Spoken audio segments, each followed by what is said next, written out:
We have power. We have power.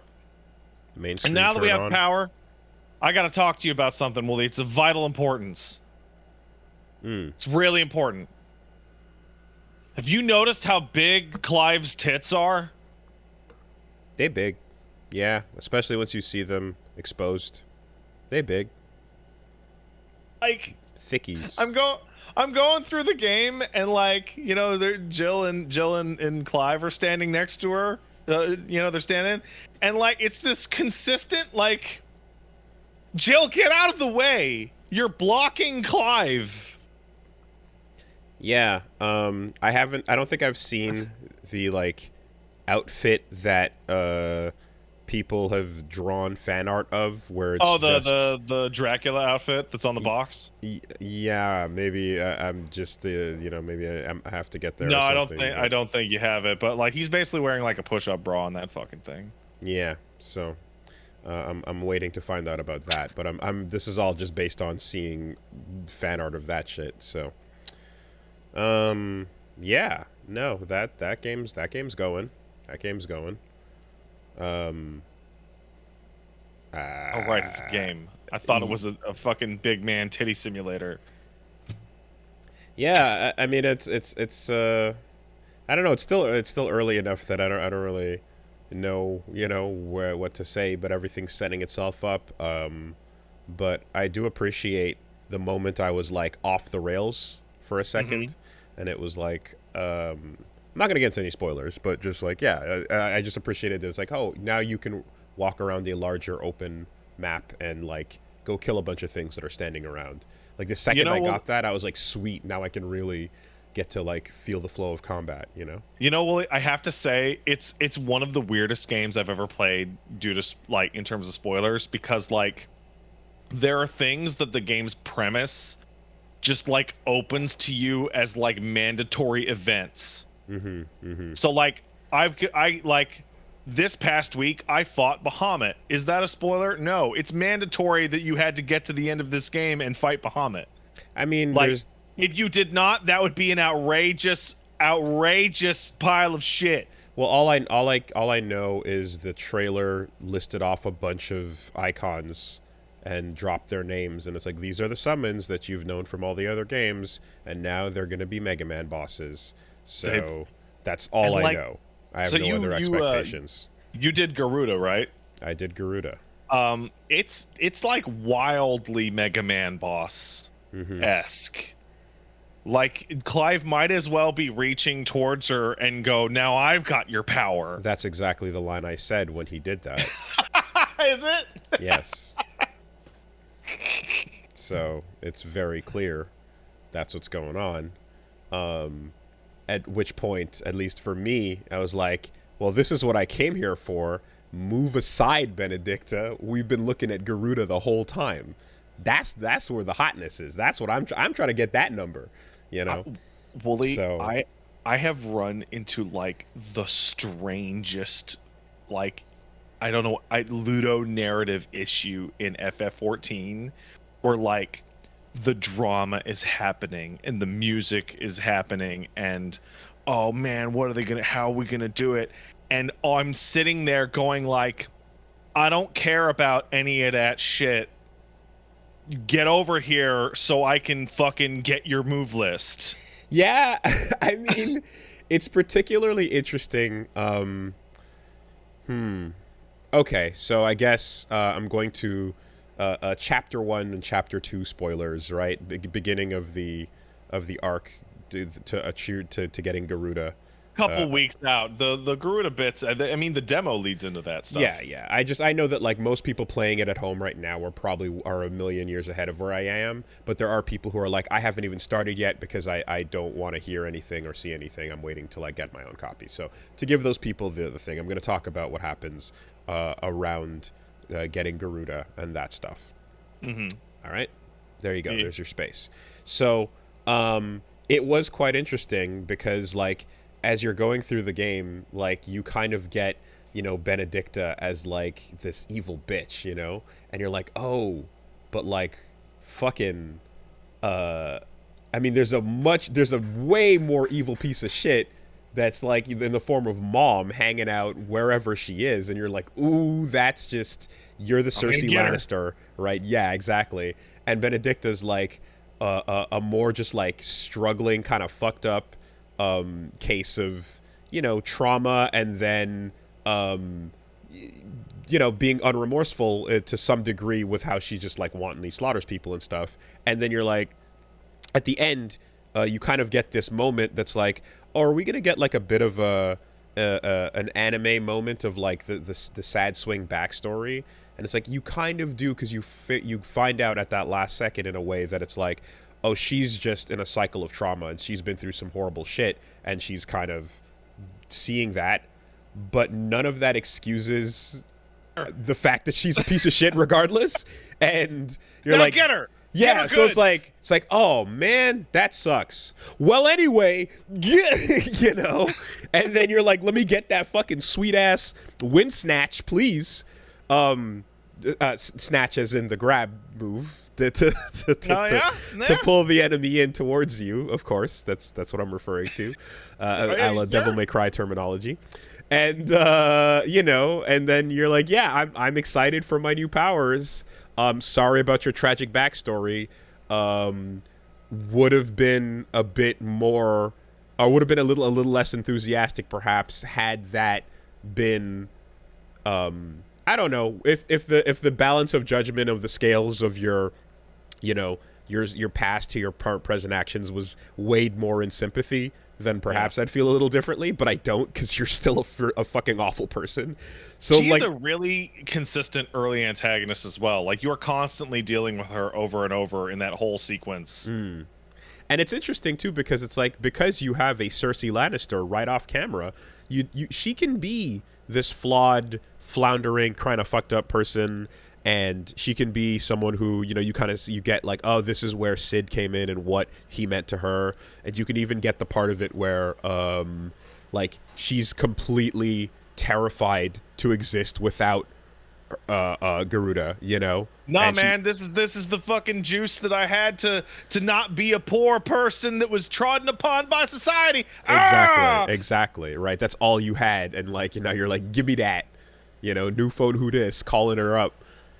So it is an interesting thing to introduce that, and I also, it makes me kind of wonder what other people's view of themselves as dominance is going to be, certainly. Although there's of course the fact that, you know, a couple of us childhood friends are hanging out, but you know, it's and that feels like, okay, that's Benedicta, that's her deal, but don't feel too bad, you know. You got this sick ass new ability, and she kind of deserved it.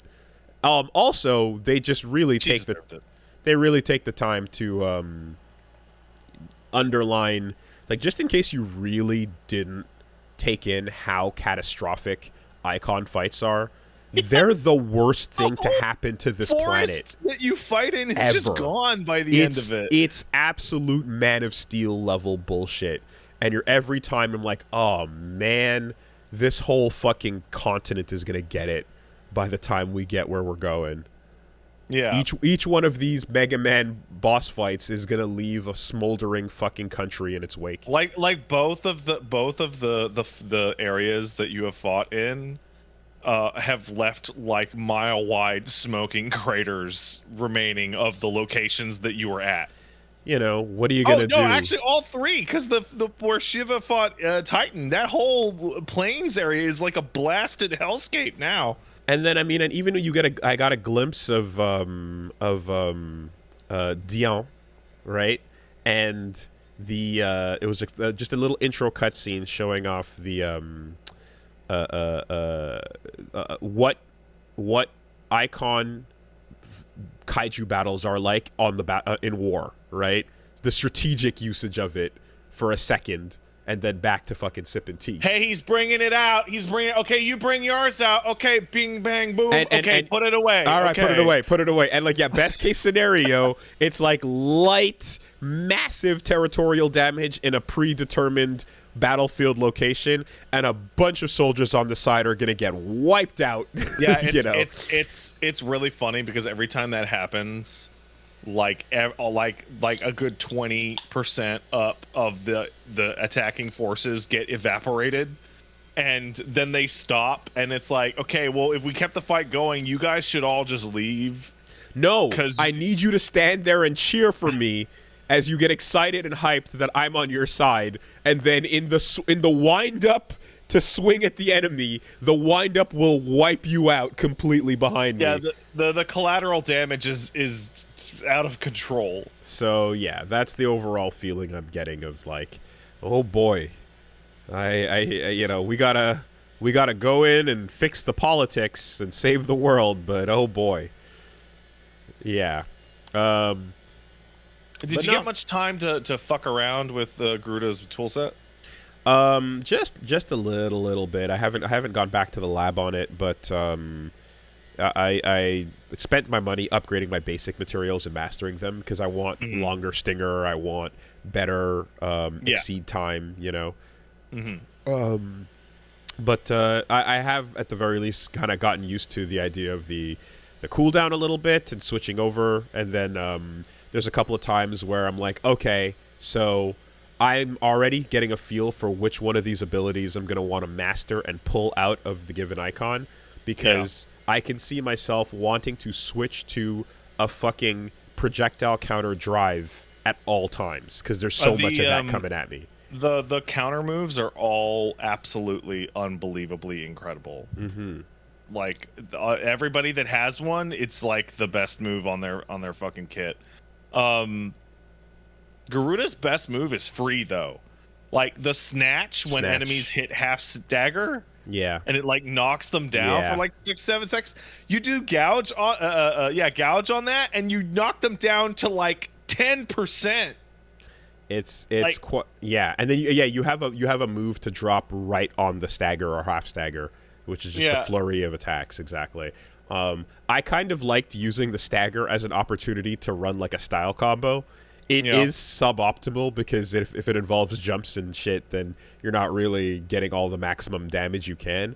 But I just like practicing getting my air combos off and, you know, launchers and shit like that. So hey, have you figured out the way the stagger multiplier works? So what I learned was, I believe, once you each icon is going to do like Garuda does more will damage than actual damage. Yeah, she staggers more easily than real damage. Yeah, and then once you are in stagger state, the combo multiplier adds damage to whatever you're doing. So the higher up the combo you are, the more the next hit's gonna hurt. So you should do a lot of reverse combo scaling. So you should do a lot of flurries really early on, and then your last hit should be the big ones. Yeah, okay. That's the trick. It's just that took me longer than it might have tried to figure out, because I was using the big single hits at the very beginning, and then finishing them off. I'm like, no, I should do it in the reverse. Reverse combo scaling is an interesting decision. Like the combo's getting stronger the more you're doing it. Just do it more. End it big. So that means I'm like, okay, switch to Garuda right away, and then switch back over and do your big hits, you know? The feeling of that game from like 1 icon to 2 is fantastic. And then the feeling of going from 2 to 3 feels like, oh, right, now I have the system. So, right? Yeah. There was a moment in that early in that Garuda zone where something I realized, I'm like, okay, we always talk about loving the duel. Everyone knows me. I love the duel, the one-on-one, right? Yeah. Here's something that excites me just as much, if not more so. What's that? The 2-on-2. Yeah, the 2-on-2 is good. Where I'm like, I don't like me and Pupper and Sid versus the mob is fine, and I appreciate the support. He's calling down lightning. He's doing his thing. But Sid, you take the dragon, I'll take the dragoon. and we're doing it. It feels good, right? And then you're like, this enemy is gonna fully occupy my time, but if I wanted to switch attention, I can, and we can go that way too. That is awesome. I really like that. The dedicated 2-on-2 is fucking fire.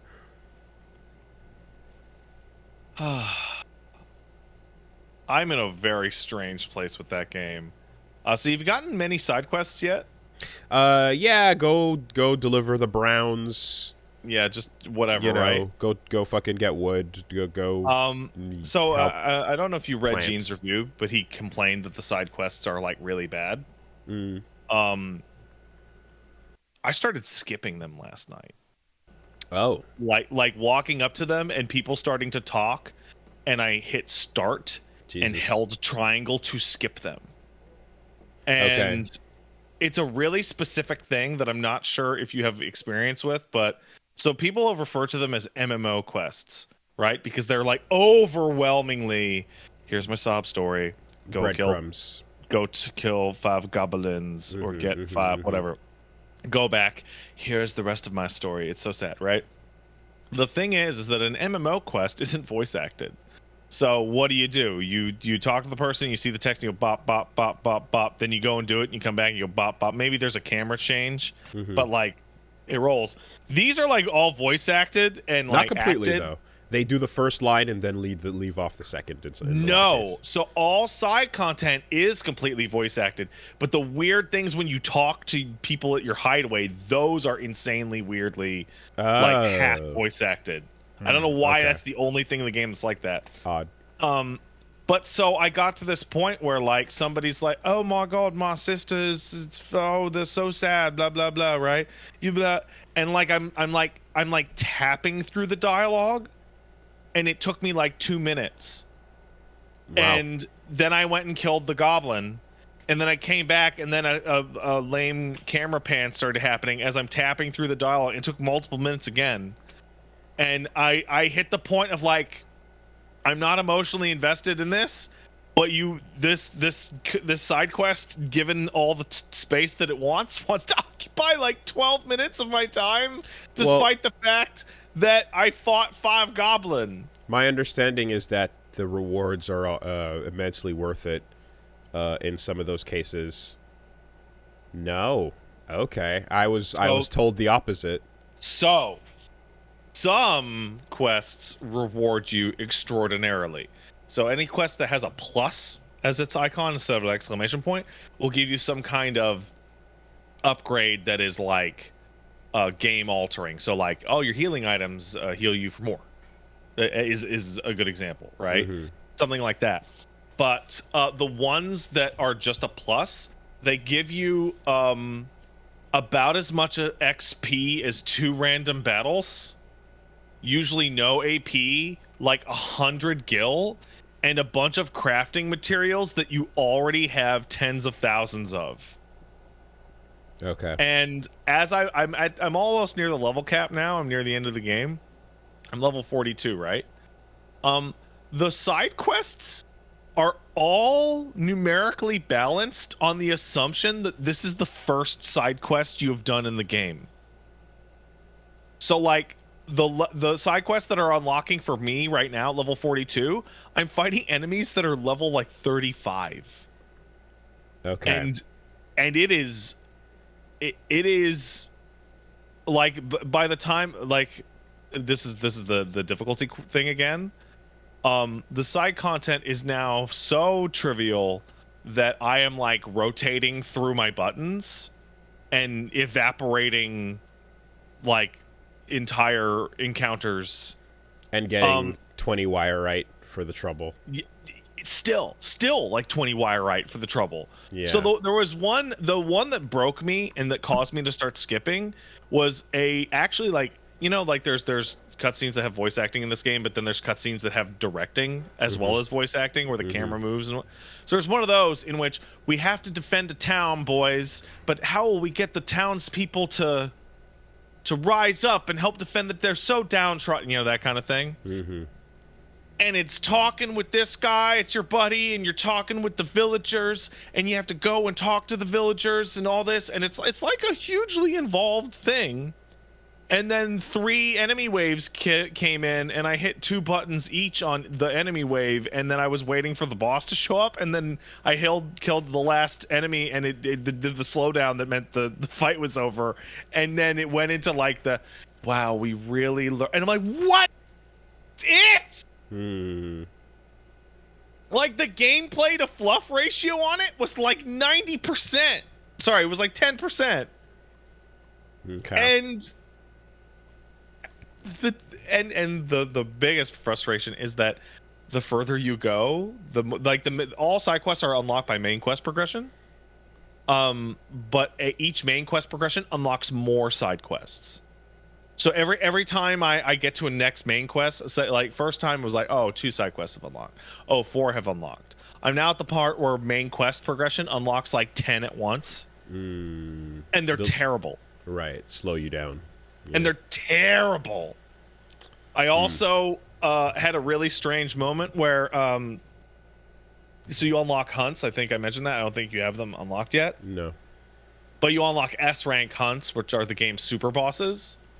And at one point you unlock one and it's like level capped, and you unlock it when you're like level 35. And I fought it and I beat it in 2 tries. And I was then informed by multiple people who have beaten the game that, like, that is absolutely the hardest enemy in the entire game. Yeah. Like bar none. Like the remaining dominant fights are like easy peasy comparison. And I'm like, I just staggered it and rotated through my fucking abilities. Like, I just iced it. Clive is so strong. I can't even explain to you how strong Clive gets. Like, the version of Snatch you have is the best version of Snatch that exists. It's better than Nero's. So because Nero's Snatch can't stagger enemies. Drag you down at 50%, yeah. So basically, to resume the difficulty conversation from last time a little bit here, it sounds like. Although, compelling side quests, I mean... do you get rewards by going through the arcade mode? In the Arret Stone? I think you just get the XP and AP that you would from those. Okay. I'm not certain though. I haven't done it.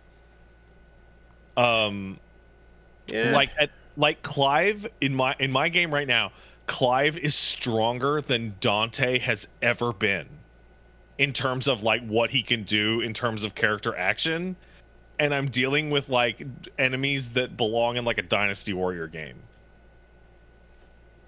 I'm trying to think of like, I mean, side quests are never good, but you just kind of hope they're inoffensive in a lot of cases, and or if you want to go not that they're never good, but like in Yakuza, they're the main point, right? The side quests are the best part. Witcher 3 side quests were the best right. part. There are games that are built around the idea of the side quest being like more hilarious than the main one. There's a lot of games where side quests are very ignorable. And like Final Fantasy 14. Okay, right. MMO. They're so ignorable. Mm-hmm. And I'm thinking about like how I appreciate the way it kind of goes down in Souls games to some degree, because it's like nothing really feels like a side quest, even though it really clearly is. It's just like it's a path towards some shit that you can get or just not get. Yeah. If you're interested in the results of this thing, but you have to like do it piece by piece throughout the entire game. So like it's not like go talk to a random person, go kill the mob, come back and get the reward, as much as it is like this person you'll encounter as you go on is there on their own timeline, and as you save them or whatever, you know, and like the obscureness of how people can be killed and die in that case is sometimes way too fucking brutal. And we've talked about how the whole Siegmeyer stuff goes down and so on. But the idea at the very least of like, I'm not walking up to a random person in need and not being invested in what's going on here, versus like, oh, hey, it's you. Hey, what's up? You're on your own thing at the same time as me. What are you doing out here? Oh, you got your own. Okay, cool. Like that sort of parallel journey NPC is what I mean to say, like, feels a lot more like, yeah, that's a more engaging, fun way to have side content in your story than it is to just, like, you know, go pick up wood and deliver it to the woodsman that can't get the wood, you know? I'm walking away from the side quests going like, I'm shocked. Like Gene was in my chat when we were talking about it. I'm shocked he didn't dock the game harder for how bad the side quests are. I think actually everyone like kind of undersold it. And I think maybe the reason I feel that strongly is because I have played FF14 in which I've dealt with these exact side quests before, but they weren't voice acted, so I got through them way faster. Right? Like I got through them way faster in 14. Yeah, I mean, the word that's been used for the last couple of weeks, I guess, is just busy work, and I'm never gonna like busy work in any video game I play. I'm never gonna enjoy it because it's gonna feel like the time that the design has decided we need to slow things down. And I might have hit the most frustrating thing I've ever heard streaming a game, which is like, okay, you know what, guys? I'm done. I'm not going to do the side quests on camera anymore.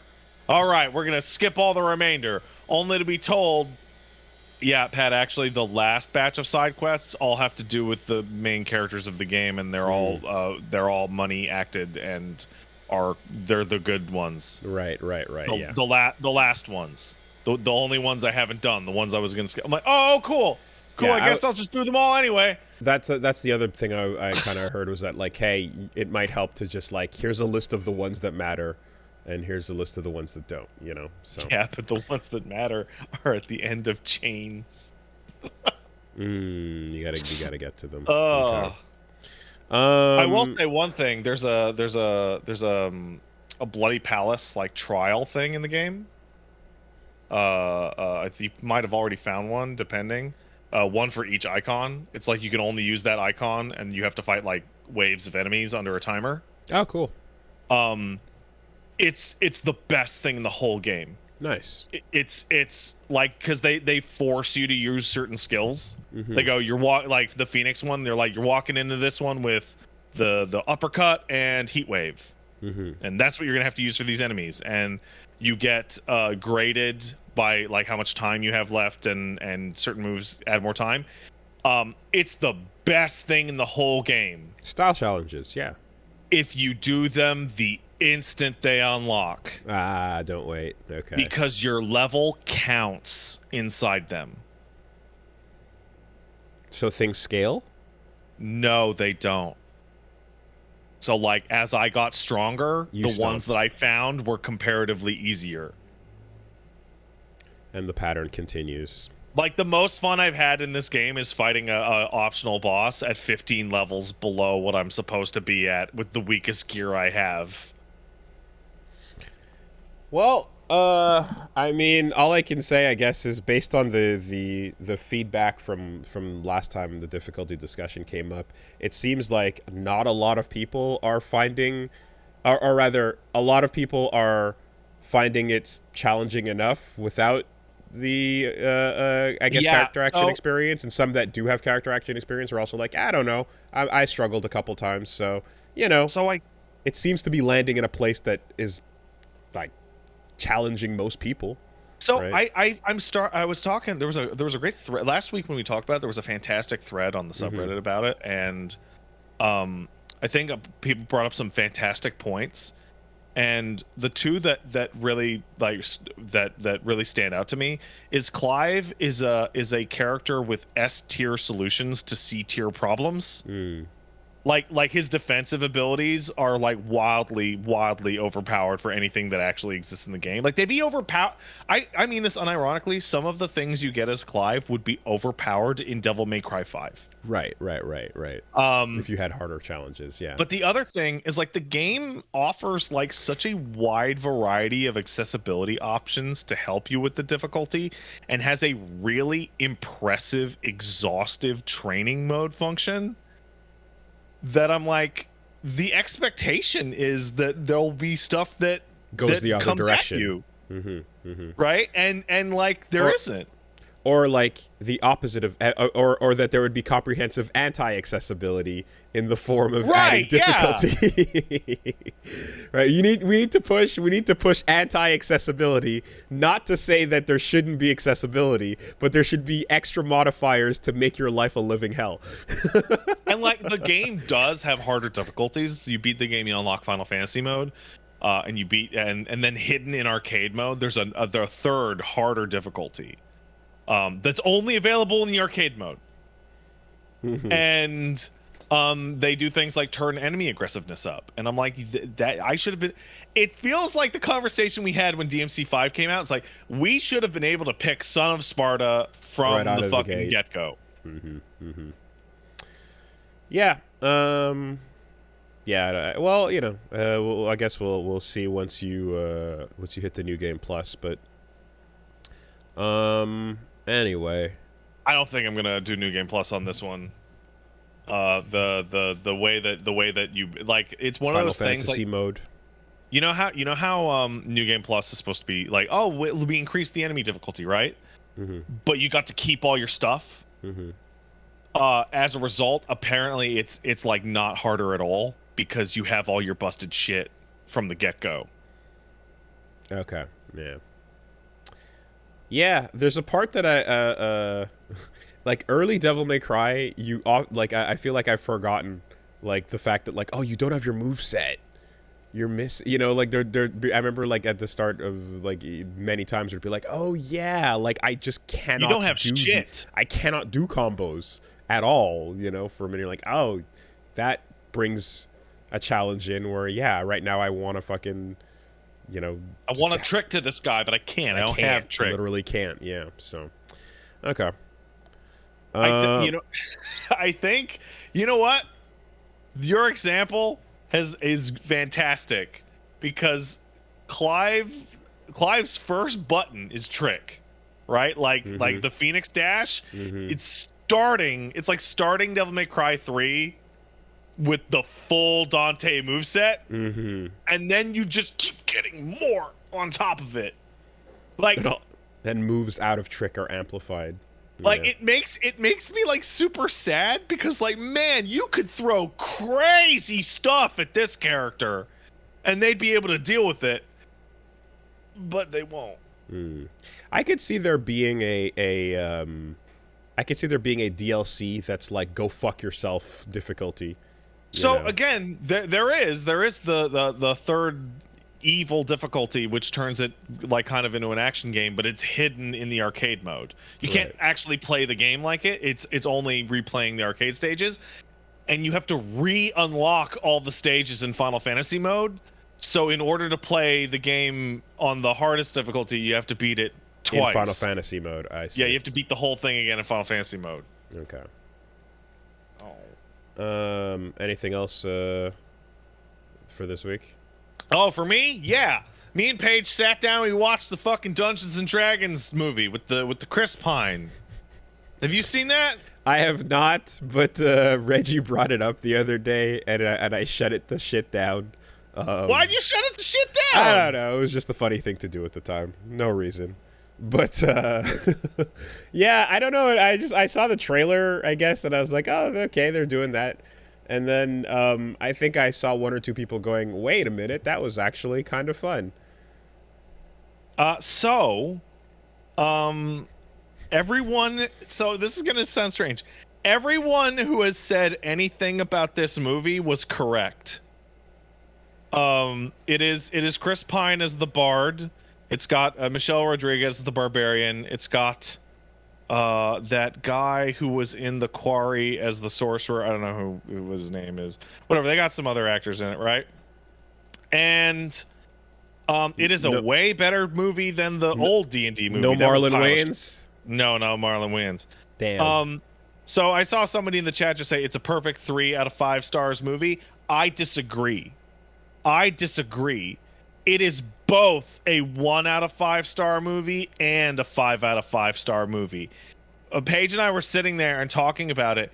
It might be the most wildly inconsistent watch I have ever seen, because it feels they really, really, really, really nailed the feeling of a D&D campaign in which the cool events and scenarios that your DM pulled out of the adventure module are super cool. Like running around and having to run away from a fat dragon in the Underdark while a bunch of evil dudes are after you. What a great fucking fun sequence, right? But then when it's time for one of the players to open up about their character's fucking backstory, and you're just like, I can't get fucking out of here fast enough. So every part of the movie that is like a set piece or an action scene or like a fun romp or like a zany situation is super cool and really interesting. And every time a character looks at another character and says, I'm going to talk about the story or my feelings, it is the worst piece of shit I've ever seen. Nice. It is so fucking inconsistent. It feels like Chris Pine is reading his own fan fiction at the fucking screen. Oh my god. See, I'm like, if they had balls though, they would have just made this a hard sequel to the 2000 movie. And get your, I mean, look, man, Jeremy Irons fucking overdoing it, going hard as the villain and all that shit or whatever. Like, you know, you just I don't know. I actually remember fucking watching that and going, dear God, D&D is trying. They're trying to get something going real hard. And they don't have the money for it. So, like, there was one thing that happened throughout the film. Oh, there was a sequel? Yeah, there were a bunch of sequels to that. I didn't even know. There was something that kept happening throughout the film that made me and Paige like constantly go, okay, when is it going to happen? So everyone is a very classic class, right? Everybody is like, this is the sorcerer, the barbarian. I don't remember the characters' fucking names. I remember that there was the sorcerer, the barbarian, the druid, etc., right? Chris Pine plays the bard, right? He's got a lute on his back. He's dressed a little foppy, right? And he never did anything in the whole movie. I cannot possibly explain to you how weird it was that the main character of the movie didn't do anything. They didn't fight anyone. They didn't use a spell once. They didn't charm their way out of a situation. Were they just main charactering their way through the scenes? Like if this was a game, I'm like, I don't think Chris Pine's character rolled once. Yeah, okay. Like it was the strangest fucking thing. I can see that. I can see the party where there's the guy in the armor with the sword that's dashing stands around while the rest of the party fills their purposes and does their roles and actually saves the day. So somebody in the chat says, he did that illusion, right? And no, that was not. That was the sorcerer.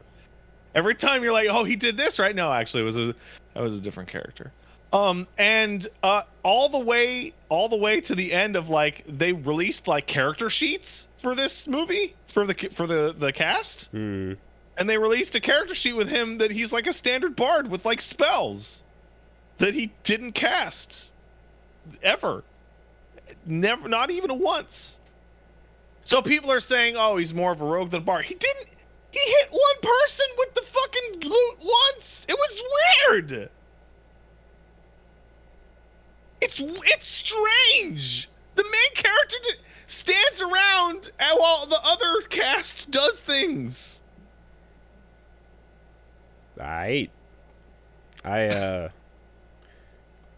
said it before, but I like my idea of a cool bard is the one from Darkest Dungeon.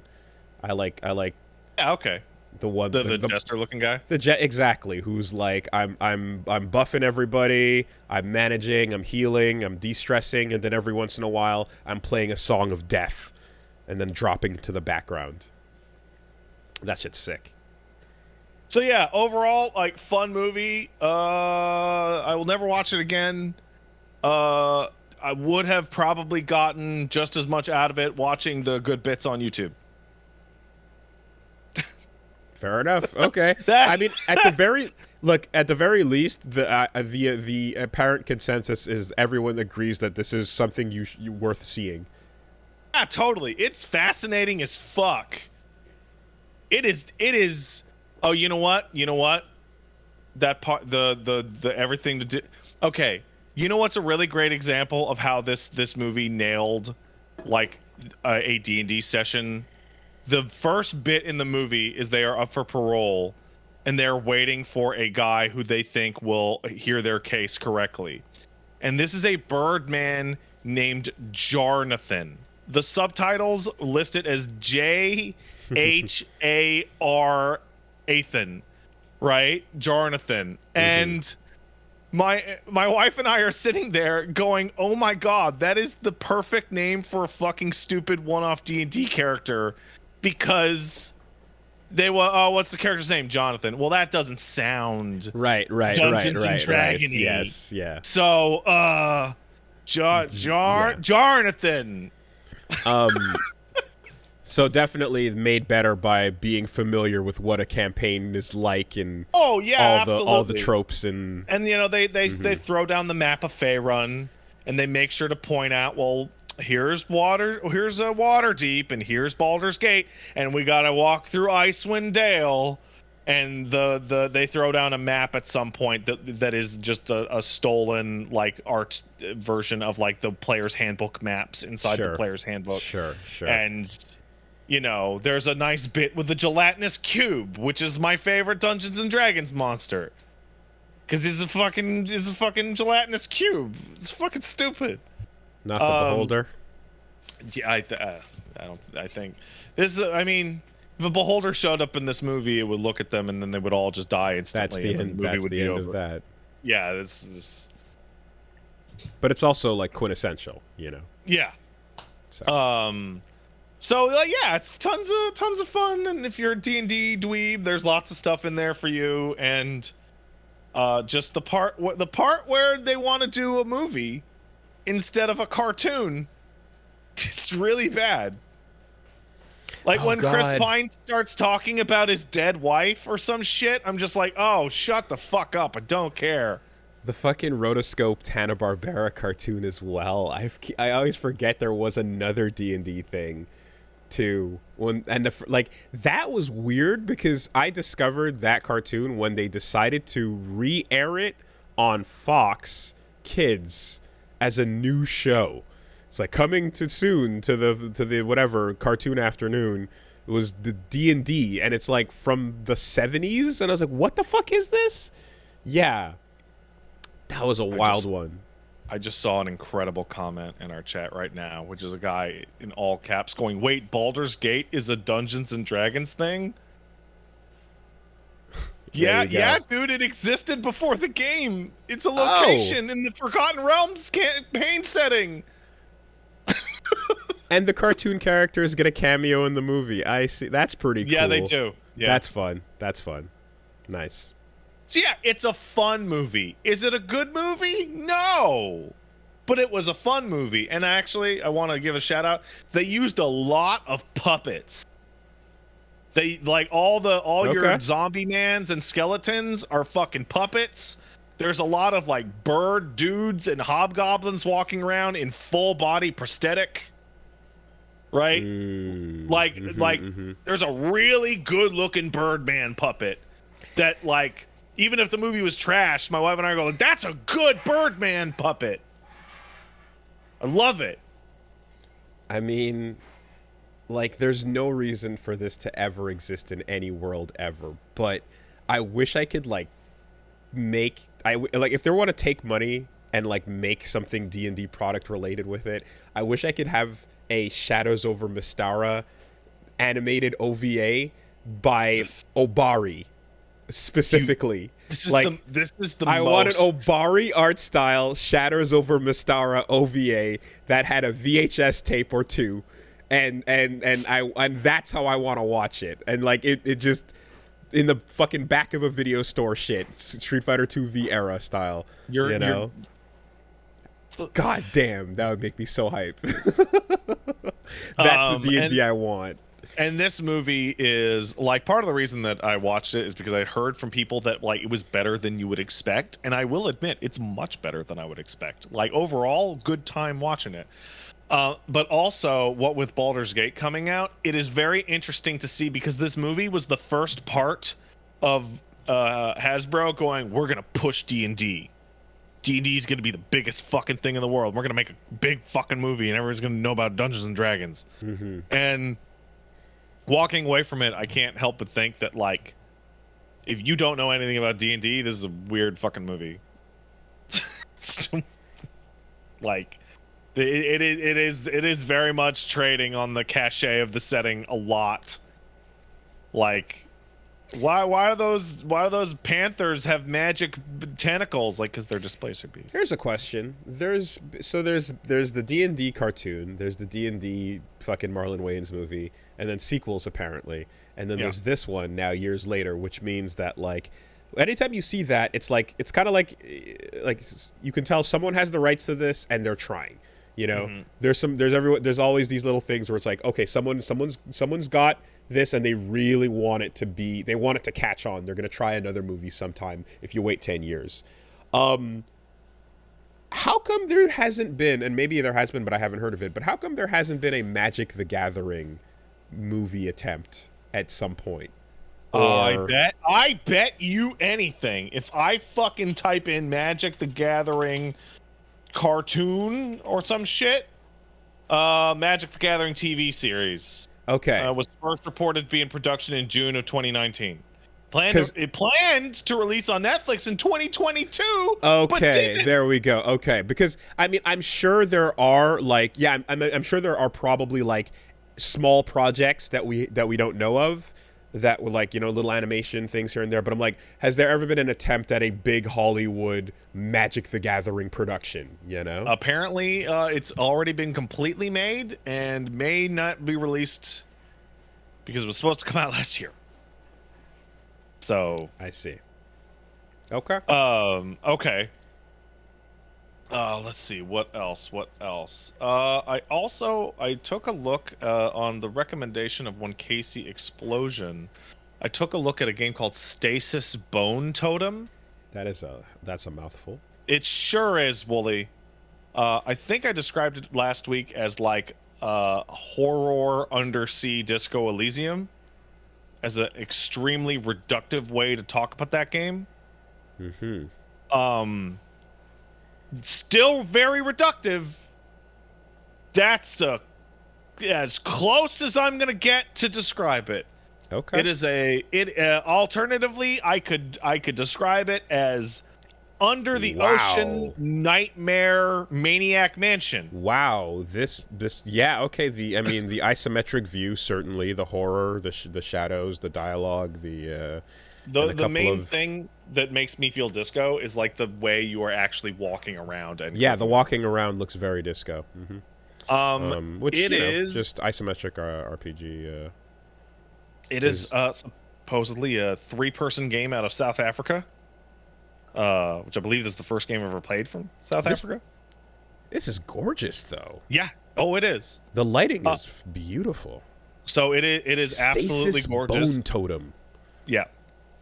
It is very interesting. It takes place in some kind of, apparently it's like this studio setting, which is like a corporatist, a horrible nightmare future. And it is actually like pretty close to like a point and click adventure game. Like you're getting items and you are combining the items and you're using them on things and you're going through. Man. But it is nightmarish. This UI is doing a lot of heavy lifting too. It sure is. And it does a lot of really smart things.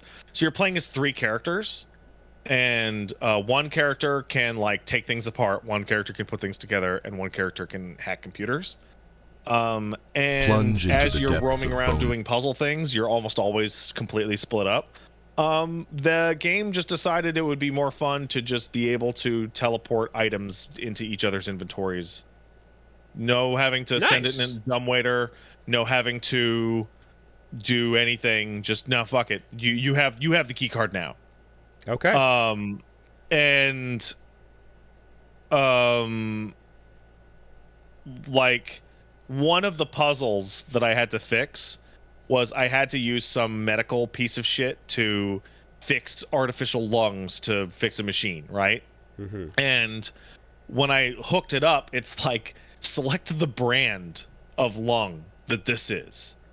So I'm like, I don't know what the fuck brand it is. So there's the character that pulled it out, which was the girl, right? And I moused over it, and she said, "Well, this is an artificial lung, blah blah blah." And then I moved it to the third character, and they looked at it like, "This is a gross pile of meat," right? As the mouse over description. And then I sent it to the guy who was far away from both areas, and he looks at it, and his alt text says, "Oh, I used to have one of these. I would know a biofix organ anywhere." And so I go, "Oh, okay." And then I switch back to the third character, load it in, and be like, brand type is biofix. And then be able to fix the, like, just fun little things of switching the items like that. About how much of it did you play? I think I did about half of it in one stream. Okay. There's 5 chapters, and they're not all the same length, but I got pretty deep into the third chapter. Pretty dope as well. The developer is called The Brotherhood. Yeah, that's cool. It's super cool.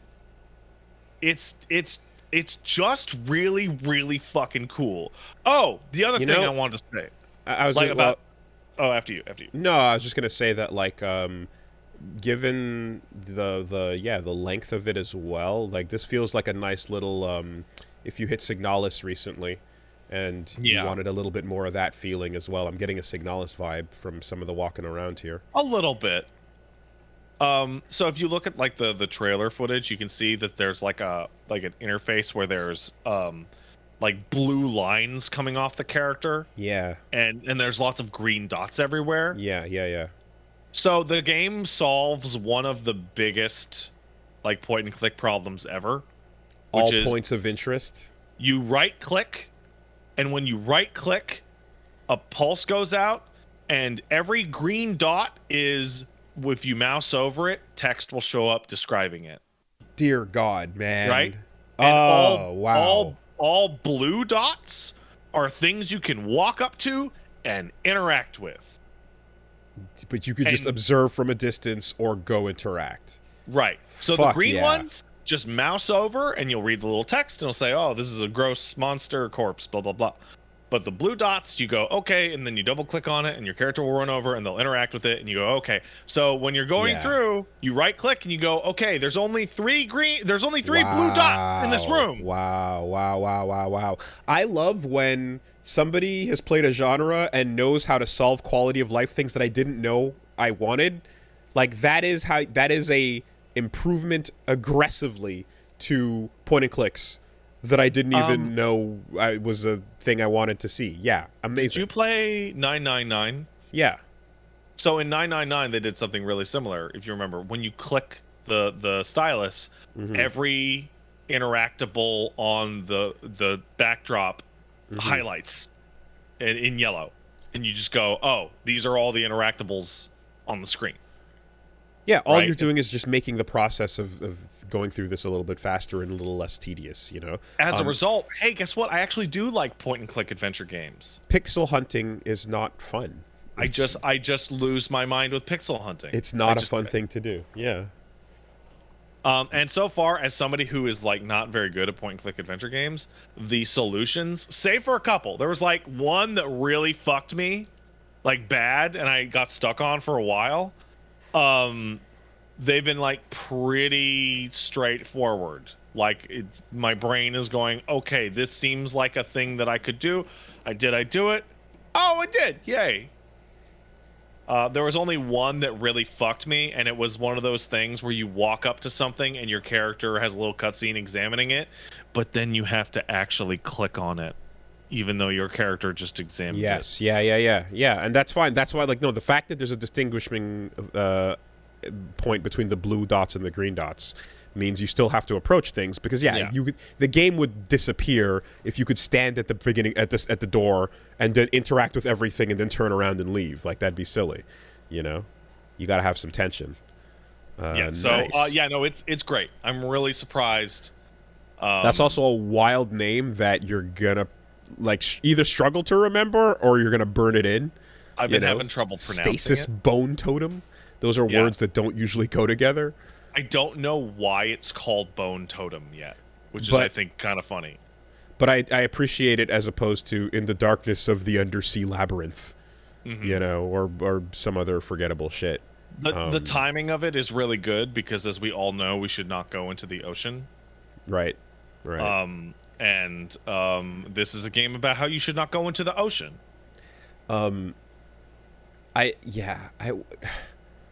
What was it the other day during the Nintendo Direct? Maybe. The Trails games. They announced the Trails. There's a new Trails thing. I want to say. Is that on the news? Because that thing is fucked up. No, Trails into Reverie. It wasn't. It wasn't even that. It's just that, like, when it comes up and it's like Legend of the Heroes, and I'm like, man, someone really went with that name, huh? Like, Legend of Heroes. And yeah, I mean, look, I'm like, my least favorite thing about Legend of the Galactic Heroes is the fact that that's what it's called, because it's such a forgettable name, you know. I like when you see that kind of thing, like, dear God, yeah, just throw Bone Totem, fuck it, that's fine. Yeah. By the way, put those words together. You said Trails is not on the news this week. Trails into Reverie, yeah. Yeah, is that not on the news this week? Yeah. I mean, okay, no. because like I just want to say, they fucked up the translation in that game so bad that a bunch of the characters in that game are completely broken because their attacks were misspelled and just load up as link attack, and their attacks don't work. Like, you go to a character and you go, what's their 8 link attacks? And it's just the phrase link attack 8 times in a row, and none of the buttons work. Oh, no. So I don't know if you know, but, like, there was a huge kerfuffle about the Trails series, in which, like, people had, like, fans had translated some of the older games, and then NISA said, no, we're going to delay all the new games from coming out in English, and we're going to hire the old translators to put out, like, Trails and Zero and all that in English, and then it'll be like, we'll be all caught up, but, you know, new games will take 4 years to come out in English, and then this is the first new game to come out in English, and the translation is scuffed. Is just, like, fucked. That's unfortunate. Damn. Haha. Yeah, sorry if you're a fucking longtime fan. Enjoy.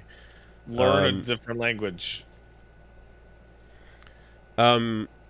I always feel like you like shit like that when it's old enough is certainly there's always just like, yeah, there's always a fan translation out there that's either better or too edgy. You know? What was it in FF6 when it came to the World of Ruin? There's like the fan translation was like, everyone went up to the cliff of suicide and fucking died. I don't remember that. Or it was some shit like that. Or it's just like, all right, we get it. The suicide cliff. It was so... the ruin. Oh, sorry, I have a correction in here. From Dante Namikaze says, they didn't even hire them. They bought the Fran translation that was already done, and it still took them forever to release the game when the work had already all been done. Okay. So that's fun. Yikes. Well, but that's mostly it for my week. I'm going to be going over to twitch.tv/PatStaresAt and doing more Final Fantasy. Going to try and beat it this week, and more Stasis Bone Totem. Oh, I did forget. I've also been hanging out with Paige on her channel, and we've been going through L.A. Noire, which L.A. Noire is still a fun game, and it's an interesting story. I will say one thing. L.A. Noire came out in 2013. It is now 2023. No, it came out in 2011, I think. Mm. And remember how you were like, wow, this is the most incredible faces that I've ever seen. Mm-hmm. They're still pretty impressive, but you can see every face in the game trying to crawl off the person's head. Like time has allowed you to see like the staples of where they stapled the fancy face texture onto the 3D model. It looks like everyone is wearing a very emotive mask, and it is uncanny as fucking shit. You're playing which version? The PC version. Okay. Interesting. What about you, man? What else have you been up to? Oh, I also been playing Street Fighter, and I'm just waiting for Rashid. Just waiting for Rashid now. Just Rashid. Yeah. Rashid waiting. When did the remaster come out? A couple of years ago, but it's on. It's a PlayStation 4 or Xbox One game. Yeah. Okay. I was just trying to remember what year. Yeah. Okay. 2017. Okay. Anyway. Yeah. So no, exactly. Street Fighter. I'll take it up from there. Had a good. Had a good week with that. So we did a stream with RDT, aka Snafu, the local Dalsim player. He's a beast. He always runs. Man, it's so weird because I saw your stream and it was like learning the Dalsim matchup, and then I loaded the stream up and it was Chun-Li versus Marissa, and I'm like, what the fuck is this? Well, that was me. That was because me and Reggie haven't fought in a bit, so I was like, yo, we'll run the set for a little bit. You know, so we just ran. That's not the fucking Dalsim matchup, you liar. Well, we had hours to cover and we got to it, so we just started with a little bit of a match that we want to get done. We did a little, you know, it was fun. And then yeah, we got to see. So Dalsim, of course, just the rarest character on the cast, the least picked character, but he's a problem if you don't know where to stand and what to do when you're standing there. You know, and the definition of a knowledge check, because again, I say it with Axel, any character that is like my whole job is to stand at the back of the screen and push you away, is like, well, now you automatically have to learn the game plan of your opponent. You can just try to wing it, but you're probably not going to get very far.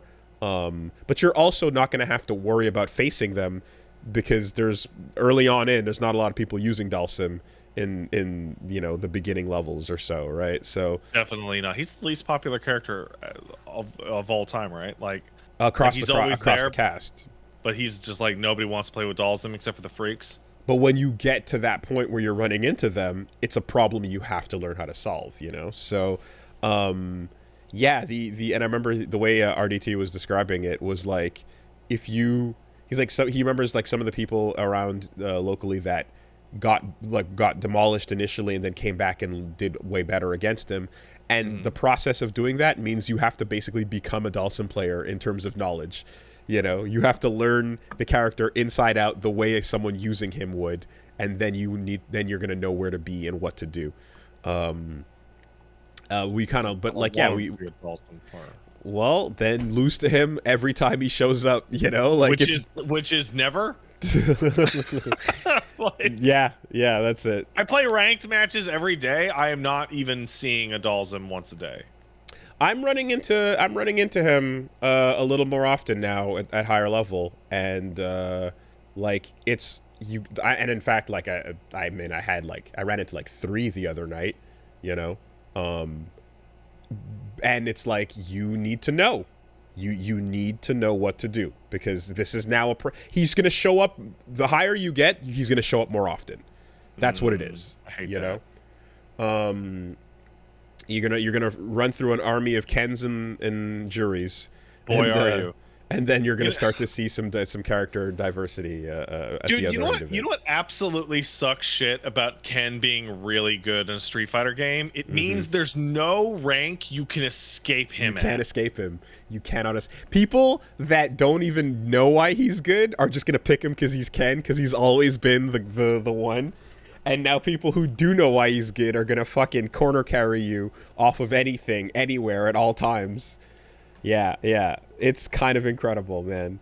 That motherfucker can whiff you can backdash his throw, and he's like, cool, I get to try again, though. Like, there's nothing for nothing. I saw a really upsetting video. So I'm subscribed to a gentleman named Rooflemonger. I'm not sure. Oh, yeah, Roofle. Yeah, absolutely. Yeah, we recorded together at the Capcom event. He's from Ontario. A couple days ago, he put up a video that was just like a knife to my heart, which is, are Zangief and Lily really the worst characters in Street Fighter 6? And goes over for like 20 minutes, like just how bad Geef is. And it's like putting words to my emotions that I haven't been able to, because I've been like, why is this part so hard? I can't figure out why. And then Rooflemonger goes, because Zangief sucks at this. And I'm just like, no, why is it gotta be like this? I mean, you can get really far with the tools that the game gives you. No, I don't want to. I want the character to be good so I don't have to work as hard. If I was putting the same time in a can, I'd be in fucking diamond by now. And this is the genre, you know. Welcome to the character struggle. Welcome to the whole thing, right? How much work versus how much reward, and how much character carry versus how much, you know, carries it for you. All character carry. I don't give a shit. I mean, I'll tell you right now that like with Lily, the Lilies I'm fighting are like really fucking good, and like they're presenting problems that I did not have answers to, and I went back and I did some studying and I figured out what they were, and it still ultimately comes down to like an RPS situation. But I fought some Lilies that were really good at just backing up, staying the fuck out, and then like exploding in, taking damage and running away with it. And I was like, ooh, I don't know how to deal with that, you know. So there's always that play style with a character that's higher or lower that is still gonna be like their optimal way to play, you know. I'm again reminded of like Blanca back in the day when it was like, okay, most of my blocked balls are gonna be punishable immediately in front of you, so I've just got to take the life lead and run away for the match and hop around like an idiot. But yeah, no, this is what it is, man. Sometimes the dice rolls out like this. Until I watched that video that Zangief's burnout is for some reason the only one that's longer than anyone else's in the game. Is it? Like, it's 3 full seconds longer than everyone else's for no kidding reason. Yeah, it sucks. Huh. So it so sucks. It so sucks, man. The only thing that makes me feel any better is that when I'm playing Geef, I'm looking over and like, for fuck's sake, thank God I'm not playing Lily. Because I don't know what planet they live on that they want to give somebody a command grab that does like 1,000 damage and then puts you at full screen. Well, I mean, it's the one where you've got to get that 1,000 damage in twice or so, and you're good, you know. But yeah. Anyway, I'm gonna hop on to Rashid when Rashid come out. Rashid, that's cool. I mean, Rashid's got he's got a double jump, and it seems like it costs him bar to do it, so I'm A-okay with that. Does it cost him bar? Yeah, he did it. It was OD when he flipped out, when he did a double jump in midair and mixed up his jump trajectory. So okay. The fact that like it seems like we haven't seen a wall jump anymore means like, hey, cool, some of his most insane bullshit is probably gone, or if he can still do it, it's going to be at the cost of drive. And that's the deal, is like anytime I see a trailer for a character drop, I'm expecting to see wacky, insane, what the fuck is that bullshit, but I want to see him flashing yellow when he does it. Anytime I see something game-breakingly nonsense, but they're flashing yellow, I'm like, great. So people are saying that he also has meterless double jump. Oh, great. Okay. Well, and is it where in the trailer was that? Was that I think it was in the PlayStation blog post. And do you get to change the the trajectory of which way you're going? I'm not certain. Okay. Because what used to be a problem back in the day, there were a lot of things, but what used to be a problem was he had 2 wall jumps. He had the normal Chun-Li style. Yeah, he had a normal Chun-Li style wall jump, and then he had a fast wall jump that was down straight, and so he could basically do an instant mix-up while you were in the corner and 50-50 you, and then hop off the wall again, and then land on top of you, and you had no way of knowing which side, and he would just keep doing it over and over, and it was nonsense because he had the fall buttons from 2 angles and a dive kick. So you know the DJ situation I was describing, how it used to be where you could jump and change your jump arc with DJ? He can jump and then he could press a command normal in midair and either land cross up or land in front of you with a knee. Rashid could just keep doing that forever in the corner, you know? So yeah, no. All of that was nuts. There's a couple things we haven't seen his crouching fierce, which used to be do the wave, hey, you know. We haven't seen that button yet. And they just kind of like, they amplified the spinning mixer, they amplified the wind. Of course his Izar is now is level 2.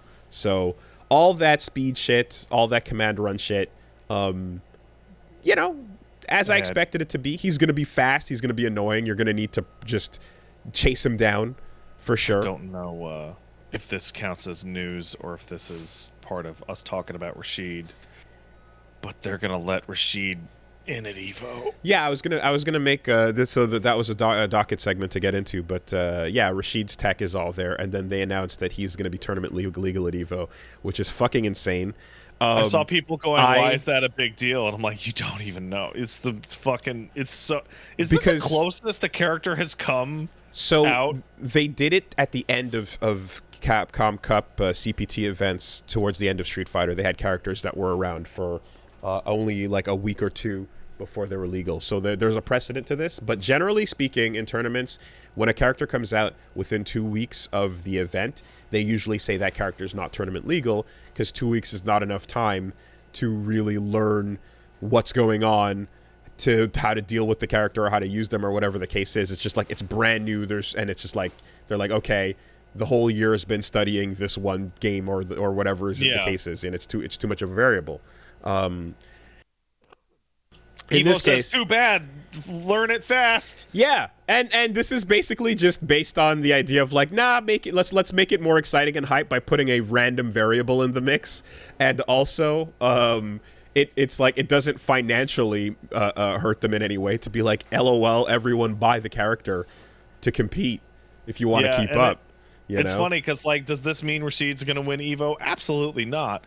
Does this mean that a bunch of Rashids are going to escape pools because the people they're fighting don't know what the fuck is happening? It's never that the new character is going to win the event. It's always that the new character is going to blow up people that would have won if not for this unknown dice roll in the way, you know? Yeah.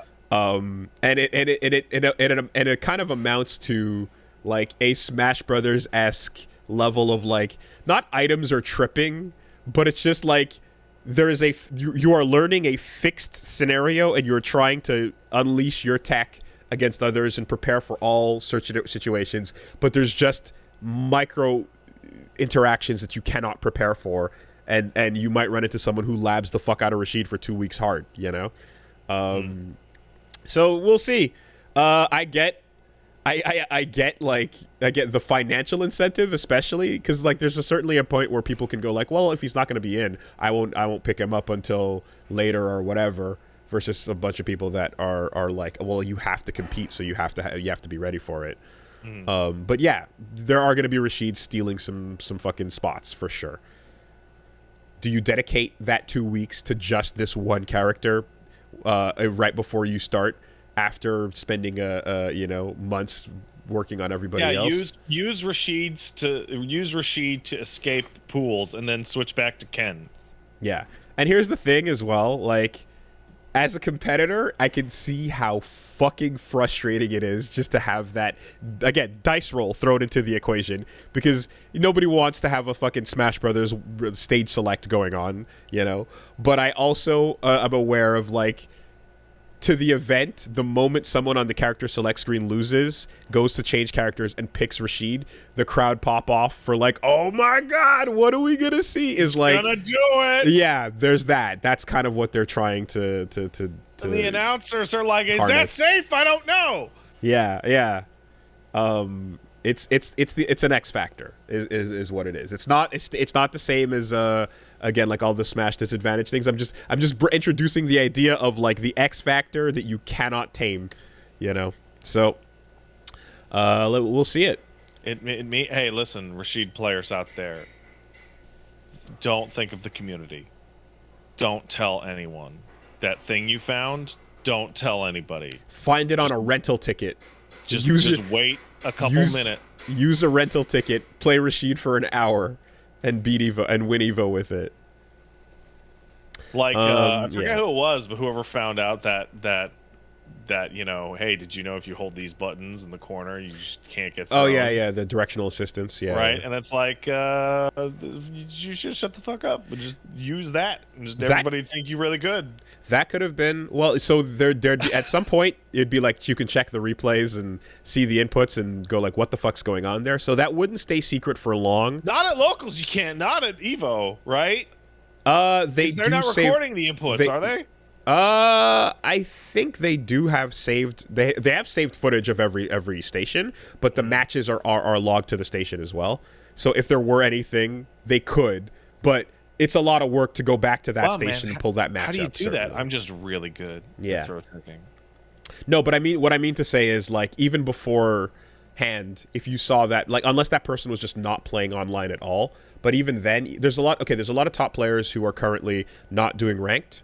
They're just playing like in rooms, but you still like replays are still available. Profiles are there. Like people would find your input weirdness and be like, what is that? At some point they'd be like, something's happening there, right? And I bet you, especially when we're talking about millions on the line for you know, like this season that's coming up, people are looking at each other's inputs on their replays for especially the top players. Anyone who was in the Invitational Kumite, anyone who's like a top placer at CEO, people are looking at those replays and looking at those inputs and looking for anything that they can figure out. So it wouldn't stay secret for long. But yes, it was a bug that allowed you to instantly tech any throw, so pretty much no matter what.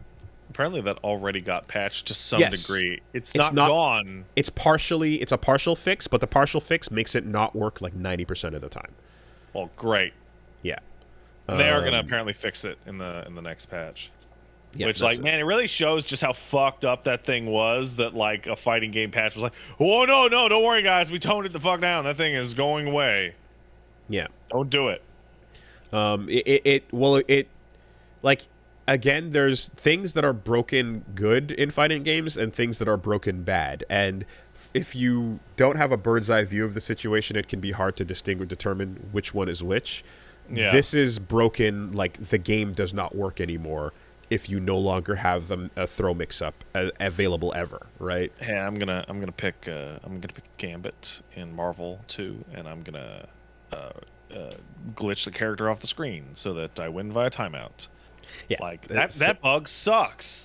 yeah. There's, and if you know the game's never gonna get patched, then you just have to go like, okay, you can't do that then, you know, or the self-regulating ones. Like I always talk about El Forte's Run Stop Fierce, because he just gets to run and hit you 9 times in a row with a standing Fierce. But it's so hard to do. It's very hard to do. That you, like, no one ever gets it. And if you you get all 9 in, like, you kind of earned it. Fair enough. Yeah. And it just becomes like, yeah, fair enough. Yeah, you know? All right, that's good. And then it stops. So, anyway, yeah, I think Rashid looks cool as well. The some of the design changes are fun. The flowing cloth and stuff to emphasize the wind. The hair exposed thing is like... It's like I was not expecting that, but it does make the secondary animation of his movement like more dynamic, you know. He loses the Dragon Ball Scouter and he gets a He-Man chest. I think my favorite thing about Rashid's personality is you meet him in what's it, Nashon? Is that Nashal? Nashal. You meet him in Nashal. You're like, hey, Rashid, and Rashid's like running around and doing flips. Oh, in, like, wait, the 10 by 10 you met him already? Really? No, but in the trailer, he's clearly in Nashal. Like, I know that spot that he's hanging out in. Oh, okay. So that's where he's going to be placed, right? And he's just like running and doing flips in this children's park in front of you, just like, oh, look at me, I can run on the thing. I did a flip, and it's like, you are such a stupid loser, Rashid. They made him so you. much goofier. Yeah, they amplified the goofiness of his character in that trailer as well. And he's an influencer, and he's loading up the stream. Yeah, and I saw a thumbnail that someone made of a mock-up of like a typical Rashid video, and it's him going, oh, shocked face, and the video's called Another Wind User, and then the thumbnail is him beating up Lily, and it's like, that's great. Both a woman and a kid. Oh no! Like, I fight a woman and a kid, like because those are his dislikes, you know? Yeah. It's hilarious. Oh man, yeah. So, yeah. Well, I'm looking forward to getting insanely mixed the fuck up by his left rights and his nonsense, and then in Burnout, you chase him down, do your best, good luck. But like, for those of you who didn't like experience like competitive fucking Rashid in Street Fighter V, that character was a problem. He was really good. He was good the whole lifetime of the game, which is like strange. Apparently, he got to live in like not the best, but pretty good like the whole time. When you move at like nigh unreactable speeds and you have changing jump angles constantly, that'll never not be good.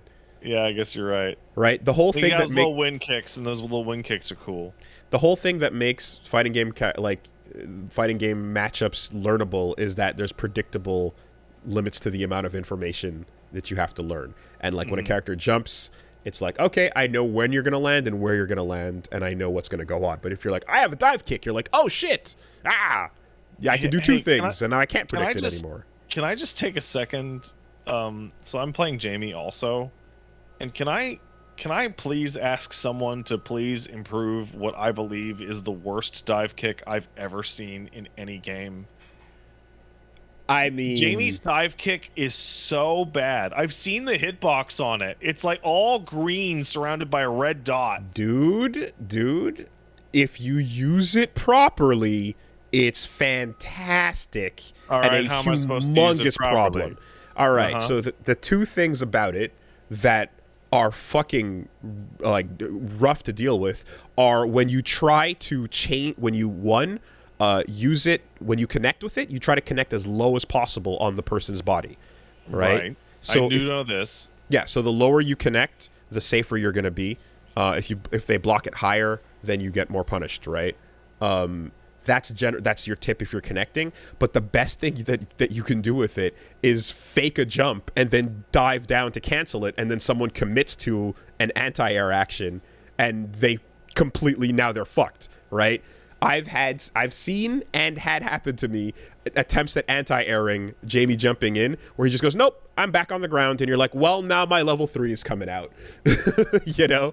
So what you're saying is that instead of using it as a dive kick, I should be using it as like an air crouch? It's a bait tool and a plus frame tool. Okay, so I will reiterate. His dive kick is one of the worst dive kicks I've ever seen in the game in terms of dive kicking at people like a dive kick. But that's what... Okay, but what I described is what all dive kicks end up being most useful as. That's their application. I don't remember Yun coming at me with feints. I remember Yun dive kicking the shit out of me and comboing me off his dive kick. But if you blocked a Yun dive kick high enough, you're supposed to punish it, right? They're all about that utility case I'm talking about. And like... especially if you're really unsafe after I've like, basically you have to, what you do to adjust to it is walk forward and force it to happen so you block it higher, you know, and then you have to be a little bit smarter about your placement of it. But dive kick, the joke of the game dive kick, like is based around the idea that characters with dive kicks are incredible because they always are. Then the ability to just change your jump arc and then be kind of safe at the tip is the thing to do. You know, it's kind of like a slide where like slides are always really strong, but you want to make sure you learn how to use it at the tip, right? So that's the application. You know, can't just you ever have that jump in with that it. moment where like your mouth starts to open and your brain starts to say something stupid, and then a different part of your brain says no, don't, and then a third part of your brain says no, actually go for it. Yeah. That just happened with me as I started to open my mouth and go, dive kick should beat anti-airs. dive kick. Right. When I dive right. kick and they hit a button, Yeah. I should win. And also, here's another factor as well. When you're thinking about third strike, right? You'd have Yun jumping in on you and doing wild shit. So then Yun jumps in to do the dive kick, right? And you're like, Yeah. fuck you, Yun. I'm a Shoryuken you. And Yun's like, ha, I didn't dive kick shit. Air parry, fucking whatever is going on, you know, like whatever's going on. Bullshit. You can just do nothing in some cases and elicit nothing. And use, like, dive kicks are unbelievable because they change your trajectory. Yeah, you get and Rufus. Remember what Rufus was all about? I do. Rufus like, is being the ugliest character ever in Street Fighter. watch your toes. Hey, so I will actually say, like, pulling back from my inner scrub, there's a one specific interaction with Jamie's dive kick that makes me like go crazy because it looks so stupid, and that is like, I think it's one of Jury's normals, where like I'll dive kick to hit someone's feet, and then Jury will throw out like a low medium kick, and our toes will touch, and I will lose, and I'm like, that feels like bullshit. So Jury has like some privileges as well as one of the best characters for sure. But like something that is also important to know is that every air action in the game that you can do, when you get hit out of it, not air normals but air special moves, you get put into a forced knockdown is what it's called. Yeah. And that's essentially the juggle state that means you can get comboed into or whatever if someone knows it's coming. So the trade-off for a lot of people that can do air shit, like Dalsum can float and teleport and do bunch of drills and all the things at you, but if you ever hit him, then you can get a juggle out of it, like almost Tekken style, you know? So this is one method of balancing how good it is to have a dive kick. You know? Yeah, man. You know what's an interesting discussion I keep seeing?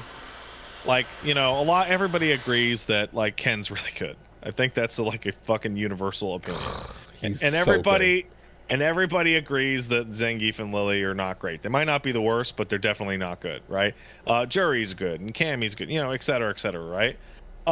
I'm seeing like, I go to the Street Fighter Reddit and I'm seeing like the angriest arguments I have ever seen about a Street Fighter game, where people are saying Jamie is good versus Jamie is bad. Yeah. And just getting like real aggro, like real mad.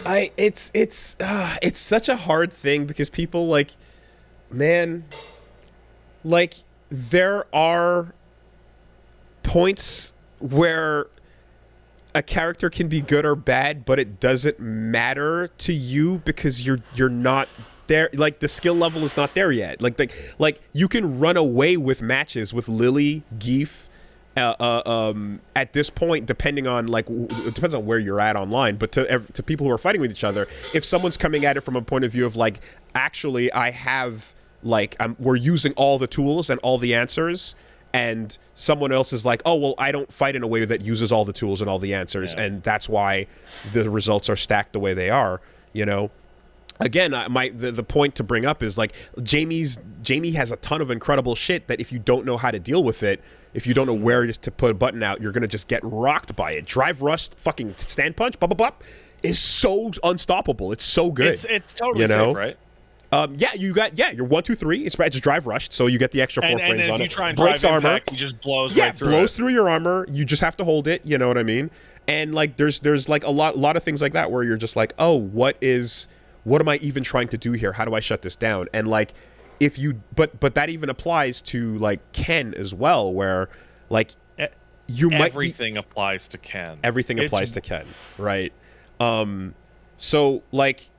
There's like crucial pieces of information where it's like if you're not using this as a part of your matchup, your assessment of this is not, it's incomplete, right?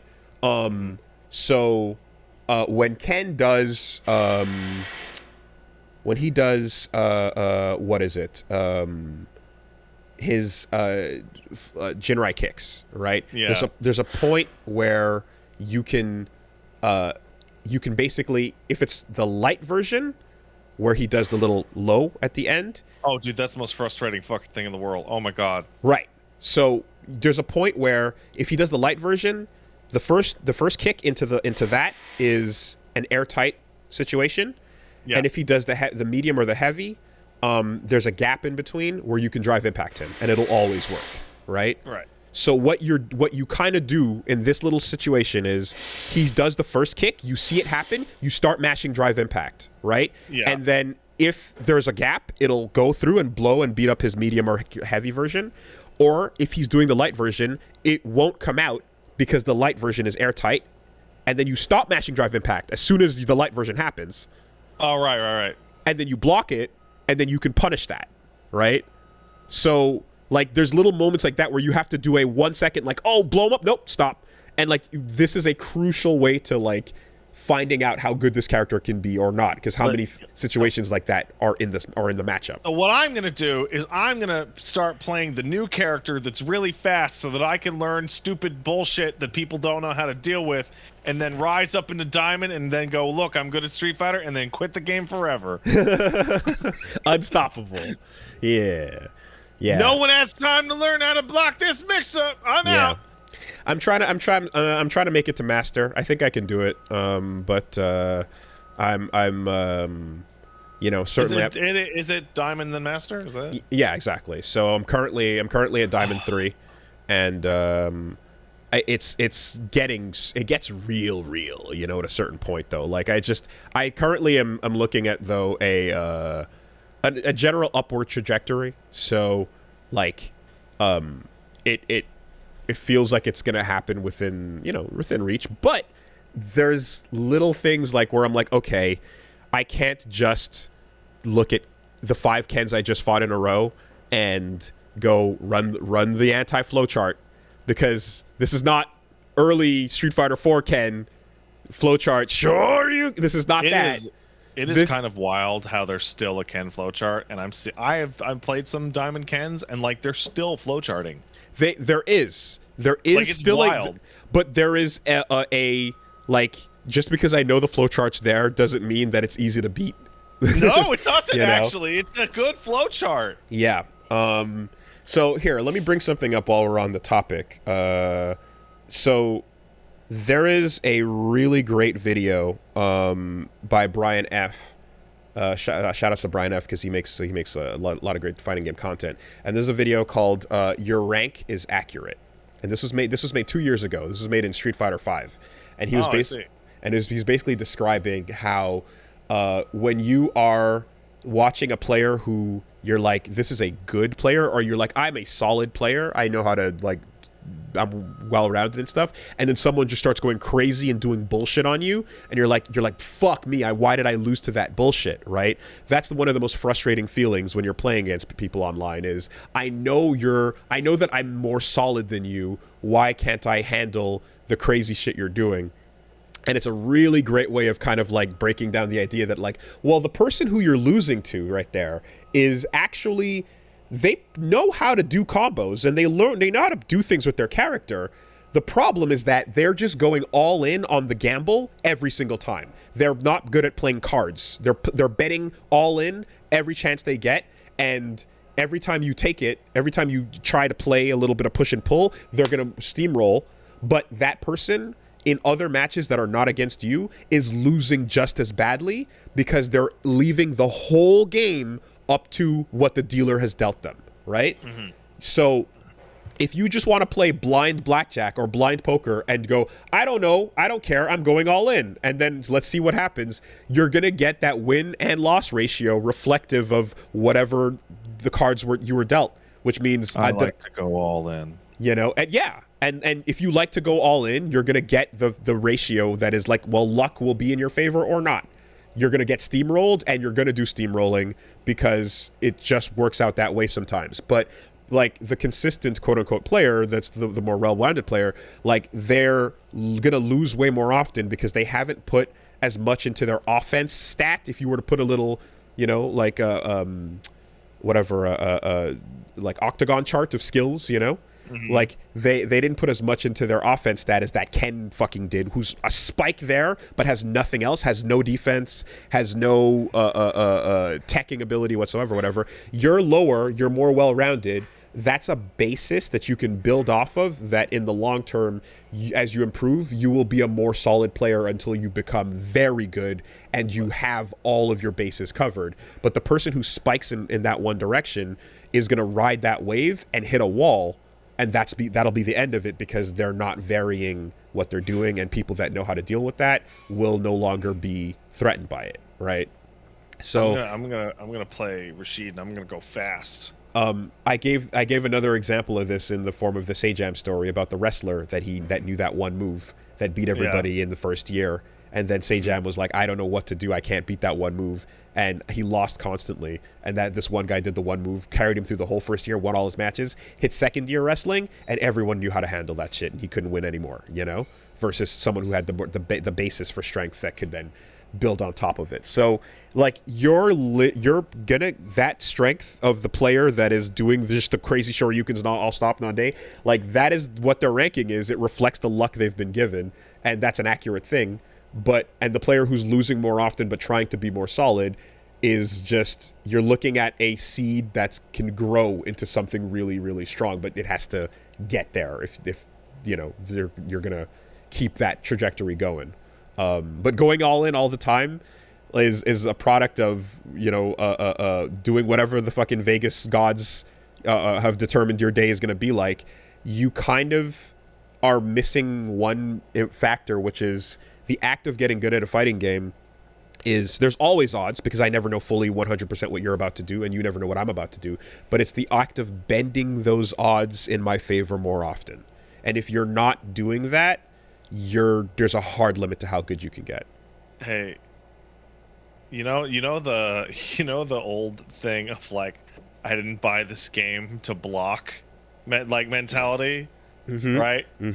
Like, I will admit, I will absolutely fall into in like uncomfortable neutral spaces. Like, I did not pick this character so I could stand around and not push buttons. Right. I want to push a button. If I'm not pushing a button, I'm thinking about pushing a button, and I'm getting impatient because I want to hit a button. So I've seen all kinds of players come into the scene, and some of them start that way and then go a certain amount, or they are used to playing online, so that's how they fight everyone. And then you realize at a certain point, oh, there's a limit to this, right? And then you have a choice to make, and you go, do I want to work through that, or do I want to avoid it? And I've seen both happen, where some people will be like, okay, let me go back to the drawing board a little bit, and like I can choose when to turn on the wild mode and when to turn it off and see if that helps. Or I've seen players that are like, no, I'm just going to stay that way, and their win rate stayed the same, and like nothing. I would like to improve my ungamentals, please. Well, ungamentals do require you to make some reads, you know, to pay attention to what the opponent's doing. But if you like the situation I'm describing is one where you treat your opponent like a combo dummy, where you just completely disregard whatever they're doing because your game plan is the only one that matters. It's a one-player game. I think if I'm gonna be totally honest, I would rather, instead of me getting good, I would rather everyone else just get worse. Yeah, I get that. I would like to hit a button and just remove some IQ points off everybody else. Well, you know, unfortunately, man, people are fucking good, and they have better reactions, and they have better reads, you know? And for me, especially, I know that I'm like, okay, all right, Honda, I know what you're about. I know what you're doing. I'm not afraid of it. Let's get it over with. This is exhausting. I'm going to sit here and watch you headbutt all day, and I'm going to just shut them down. And then, like, within about, you know, first 20 seconds, maybe, I'm like, oh, oh, you're not doing that. You're okay, let's have a match. And I start walking forward and we can have a set, you know? But like, if I sit back and I literally had a match 2 days ago where the entire full set was just headbutt, headbutt, headbutt. And you're like, you're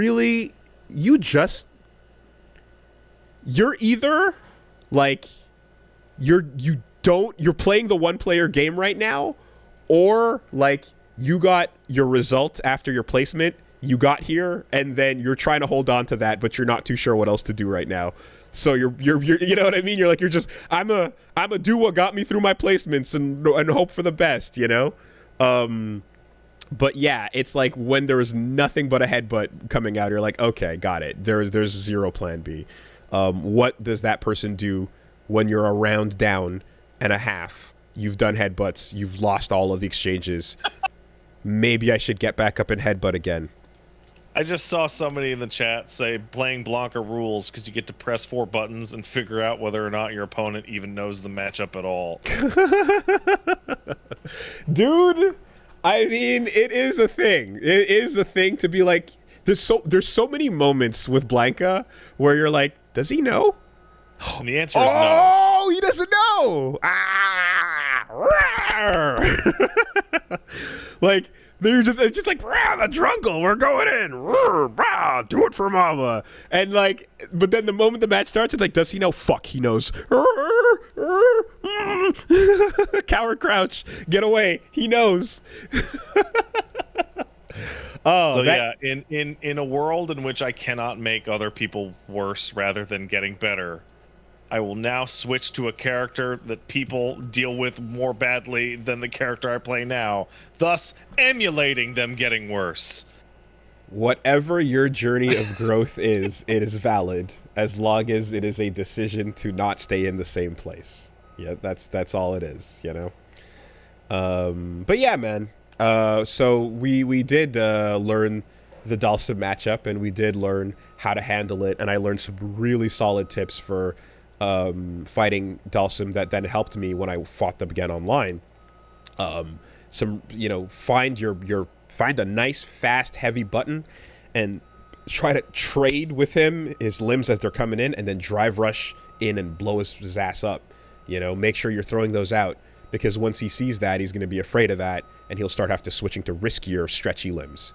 You know, there's like low risk stretchy limbs that can be canceled out of, and then there's high risk ones.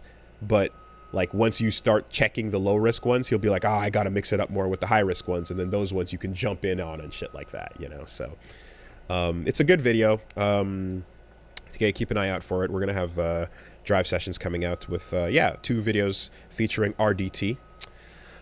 In World Tour mode, all I gotta say is Pankration was originally meant to be performed naked. So if you've met Marissa, then you're deep into the absolute height of how stupid that mode gets, which is, you gotta get us that bag back. All right, I'm gonna travel the world to build my own fake Gucci. Yep. and so I'm gonna help stupid. you. I'm gonna help you with your counterfeit jewelry by making my own artisanal counterfeit, because I believe in your fists, even though you want to make fake Yeezys. I believe there's justice at the end of those fake Yeezys, so I'm gonna help you. Whatever, man. We are all the way in, and I'm happy to see that Marissa is just as wild and fucking out there and mad thirsty as we are to her. And at the same time, there's a little fan right next to her that's just sitting there going, "Oh man, I want to lick those abs." And Capcom knew to place all the energy of the audience in this just simp girl standing right by, going, "Oh." It's great. And they, I can also see it from the way things are going that they're not wasting too much time introducing you to, you know, like, hey, you want to go hang out with your buddies? All right. You know, go find your Street Fighter main. We don't want to hold back too long before you can choose who you want to spend time with and getting texts from. Zangief's really late, and it pissed me off really bad. Okay. Like he's my guess was Honda was going to be late, but yeah, it's anybody's guess really. But so far they started throwing them at me real quick. Hope you don't want to play JP. Yeah, well, villain, right? That makes sense. Even once in the World Tour mode, because fuck. That makes sense. That though it's kind of nuts that you can like go study under Lily and then immediately just get extra range because you're using her fighting style, no matter what your size already was. Like, hey, why don't other fighters fucking do this? Just pick up some sticks, bro. I really don't like the limitation on move overlaps because of it's really modern. frustrating. That sucks because now you really can't do anything. You are limited to non-overlap, and I'm like So like I at the end of World Tour, I was like overwhelmed by like, yeah, this is a cool mode, and it's it's a good single player mode for a fighting game. But at the end of the day, I was frustrated because like no matter how much time I put into my created character, like they always felt like shit compared to the bespoke real characters. Yeah, well, it's like because as well, like any moves that are unique inputs have the benefit of being free, So like if you got a down or a flash kick motion, well, why the fuck not? Like throw something in there. But all the quarter circles and quarterbacks that you want are you have to pick between the one or two, So I mean I understand if there was a self-balancing thing for it, but I kind of assumed it was like, well, this is balls to the wall, fuck that, Yeah. In any case, that's a good time. Yeah, and so this week we're going to resume with all that, and the World Tour playthrough continues, sponsored by Snack Box. Oh yeah, I got a raffle going on my Twitter right now if you want to win a chance at one of those snack boxes, so take a look there. But we're going to be continuing with World Tour FF16, and I have a special. We're doing a sponsored stream this Thursday for Double Dragon Gaiden. And I'm also going to take a look at Crash Team Rumble. So we're going to do a double. Is that an old game or a new game? That's a new game. Is it? Crash Team Racing was the older game. Crash Team Rumble is the one that just came out. Wait, is that a racing game? No, it's a team-based thing. Oh, didn't that, like, fucking horribly bomb and die right away? I don't know what's going on. I saw it, like, launched and had, like, 12 viewers on Twitch for, like, its entire first day.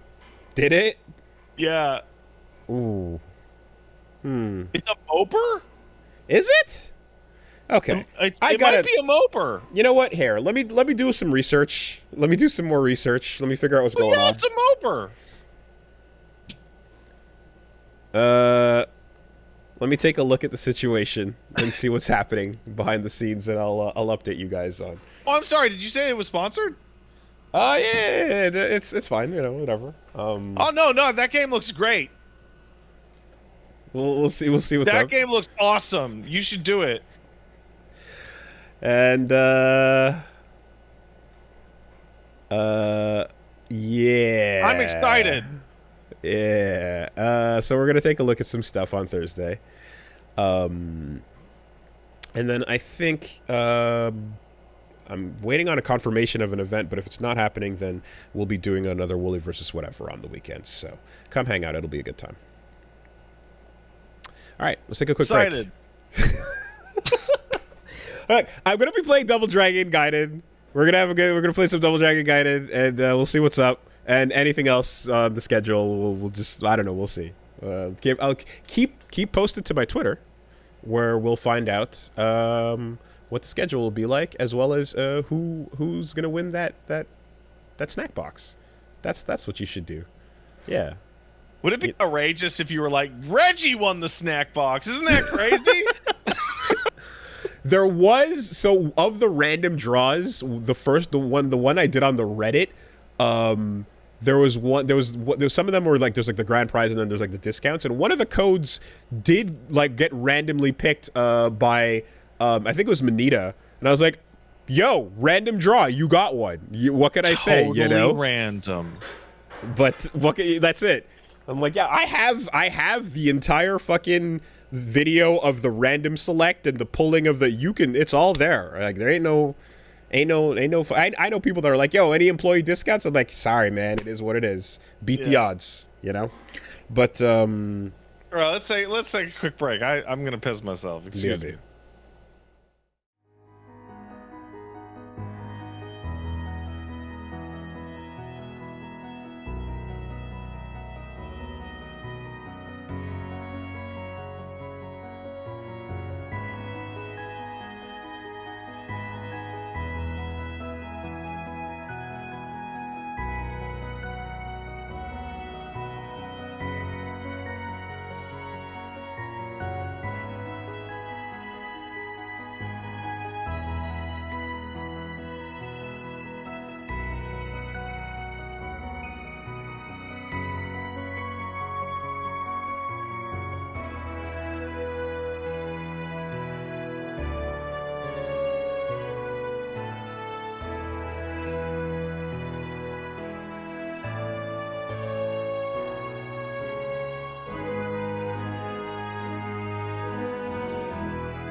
quick word from our sponsors.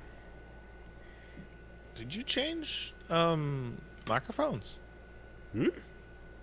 You seem louder. Oh, maybe it's just me. Okay, I'll just turn you down a little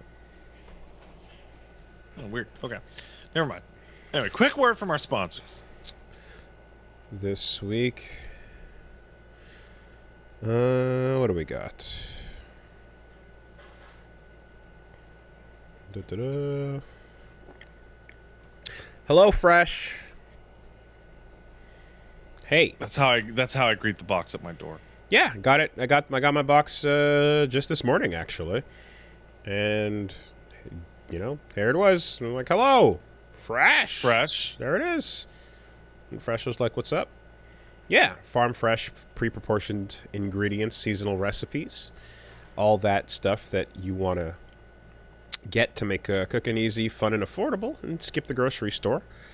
In particular, the fact that you're getting it all chilled, nice and cool, and not frozen, just kept in a nice kind of refrigerated style box, and with the cooling tech they got going on is pretty good.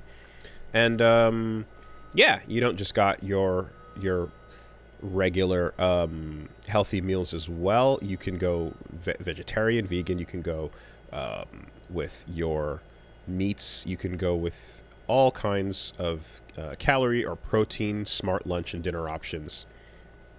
Whatever your picks, you've got HelloFresh to cover. And then they've got desserts as well. You can get a tangy key lime pie off the HelloFresh market, so you can also include... I can get a key lime pie in the mail? You can get a key lime pie in the mail. Those Dude, I love really key lime good. pie. They're really good. So just like that, man.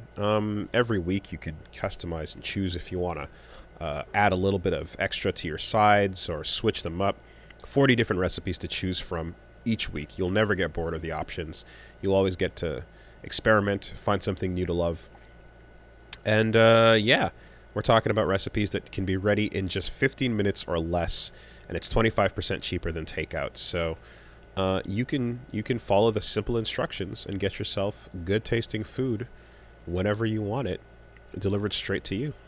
Go to hellofresh.com/superbeast50 and get 50% off when you use the code superbeast50 plus free shipping. Once again, that's hellofresh.com/superbeast50, and with the code superbeast50 you're getting 50% off plus free shipping. That's America's #1 meal kit. Thanks, HelloFresh. Thank you, HelloFresh.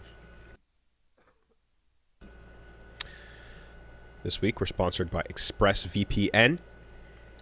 Always coming in the clutch, taking us to New Zealand whenever we need to go. I love going to goddamn New Zealand on a whim. It's my favorite. It's my favorite location to go on a whim. ExpressVPN is... okay, let's see what we got.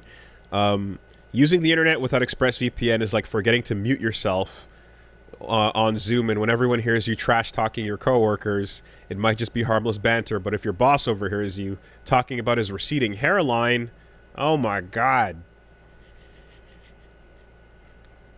Yeah, that's a scenario that could happen, certainly. Could happen.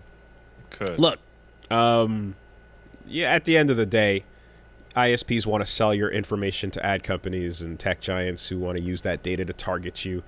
They want to snoop in on that. And furthermore, you got games and media streaming services that want to use your location against you to say, nah, you can't play that or see that. And you can just be like, I'm clicking a button. You don't know who I am. Actually, yeah, you do. I'm from New Zealand, or I'm from the future. And I'm allowed to play this or watch this or see this. And this is just like that. You're protected, and you get to fucking bypass that garbage. So it's rated #1 by CNET and TechRadar. Works on your phone, your laptop, your router. Everyone who shares your Wi-Fi can be protected. That's a pretty cool umbrella coverage for anyone on your network. And yeah, man, that's been the name of the game for any time I want to, get the most out of my streaming services. So protect your online privacy by visiting expressvpn.com/superbeast today. That's expressvpn.com/superbeast. You can get an extra month, you can get an extra 3 months for free. expressvpn.com/superbeast. Thanks, ExpressVPN. Thank you, ExpressVPN. This week, the podcast is sponsored by Bombas. Summer is better when you got socks that feel good, ease, effortless, sweat-wicking, arch support, toes, and cushioned ankle tabs to help prevent blisters. Nice things on your feet feel good when the weather gets warm and it's annoying and gross outside. You wanna not have to worry about just that, like, you know, that feeling of the garbage material on your foot that's like deadening areas, leaving the ridges around your ankle. You know, looks like you've had a fucking ball and chain on for the whole day. It's awful. Good socks feel very, very relaxing when the weather gets brutal at times. And hey, in addition to, of course, all that awesome technology and the ability to avoid the stupid rips in your socks and stuff, every time you get a pair of Bombas socks, they are donating a pair to someone who needs it. They've also got the underwear and undershirts and options for you as well. So you want to get that good material all over your body with the breathable yarns and the barely there feel. Check out Bombas. They got a 100% happiness guarantee, so you're covered for life. Reach out anytime to their happiness team for easy returns, exchanges, or replacements. They've donated over 100 million items, and each purchase adds to that impact. So go to bombas.com/superbeast. Use the code SUPERBEAST for 20% off your first purchase. That's BOMBAS.com/superbeast. And you use the code SUPERBEAST at checkout. One more time, bombas.com/superbeast, code SUPERBEAST. Thank you, Bombas. Thanks, Bombas. And lastly, but certainly not least, we've got the podcast sponsor, Raycon, is back. And we've warned you about the nature of wires. If you don't want to listen, fine. It's your funeral. Come on, guys.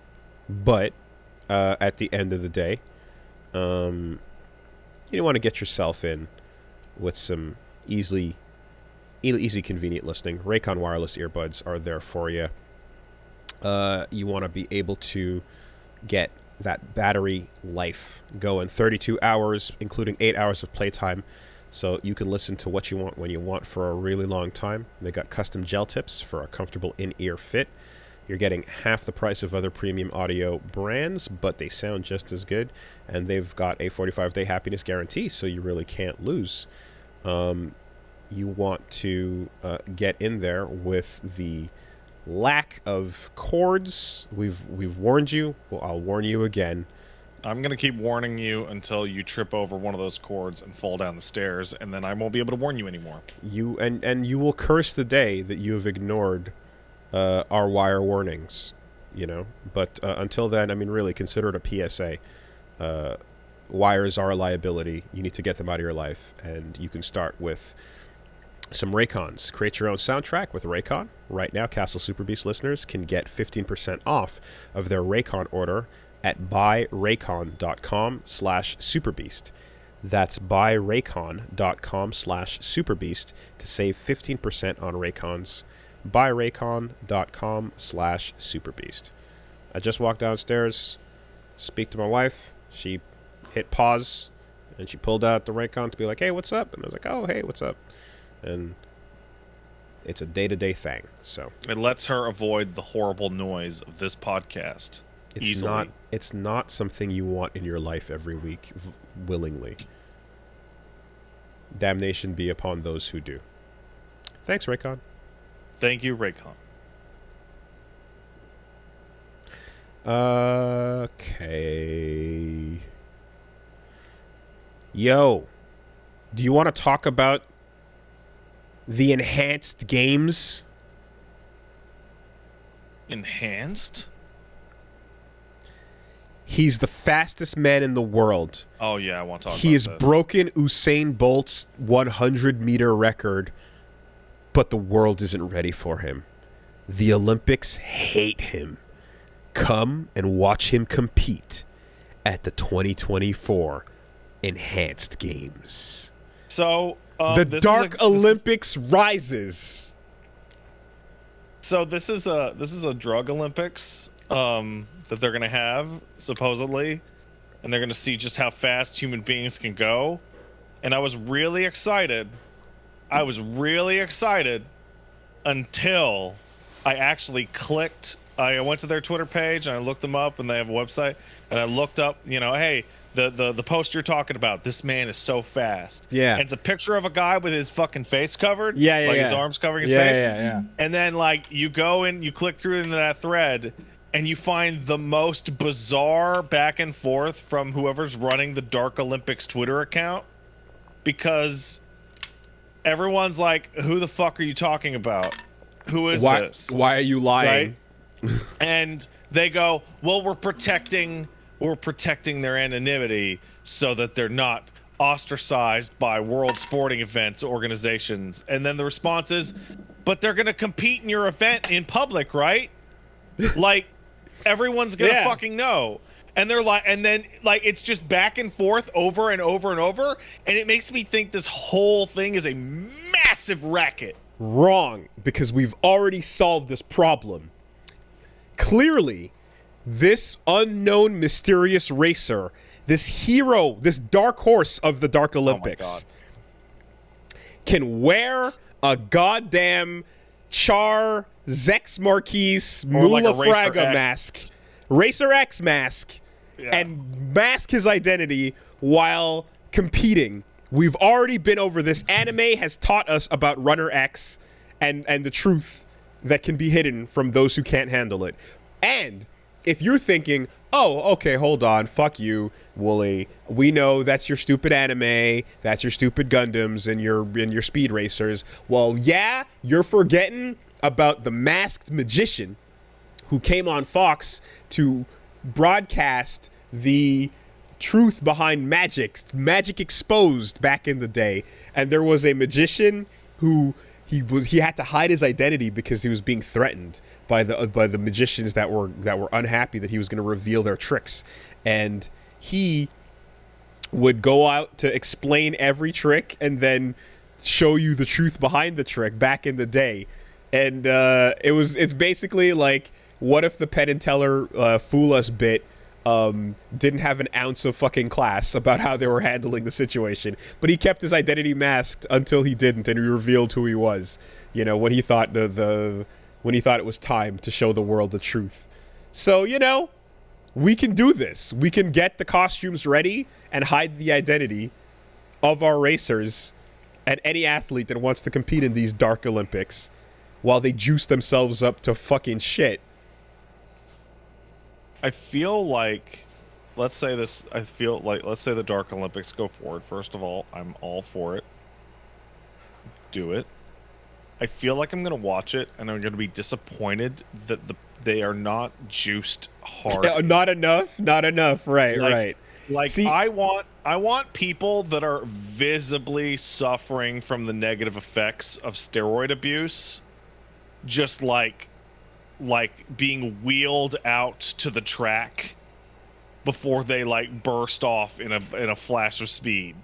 I mean, look, I'm saying that as long as you find whatever corner of the world where the medical profession will give it the okay to run your NFL Blitz League or whatever the fuck you're basically doing here, just commit to it, right?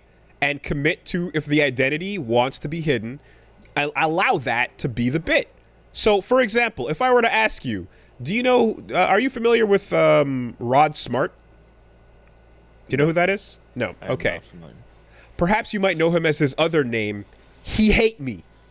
I've heard of that. You remember He Hate Me? Not super familiar, but it's ringing a bell. He Hate Me from the XFL. The name of his on his jersey was He Hate Me, and everyone remembers He Hate Me, right? I remember. I do.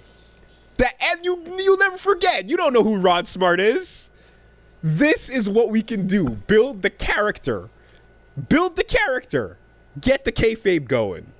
Lean all the way in. I want to see like Freakazoids. Like I want to see somewhere. You know what? If it's the Dark Olympics, I want shades of like Yu Yu Hakusho's Dark Tournament. Okay. I want to see like Toguro Hanma like walking out with too many bones. You can. And I want them to be yelling at each other that they don't have to drug test, so that they need the urine to escape the twisted podrahedron. You can take the signing of the waiver and make that an in-the-ring event. Like the contract signing, you can list the terms of all the things they're agreeing to forfeit the rights to of their fucking safety and survival, and you can turn that into a goddamn spectacle. And you know what? It might be time.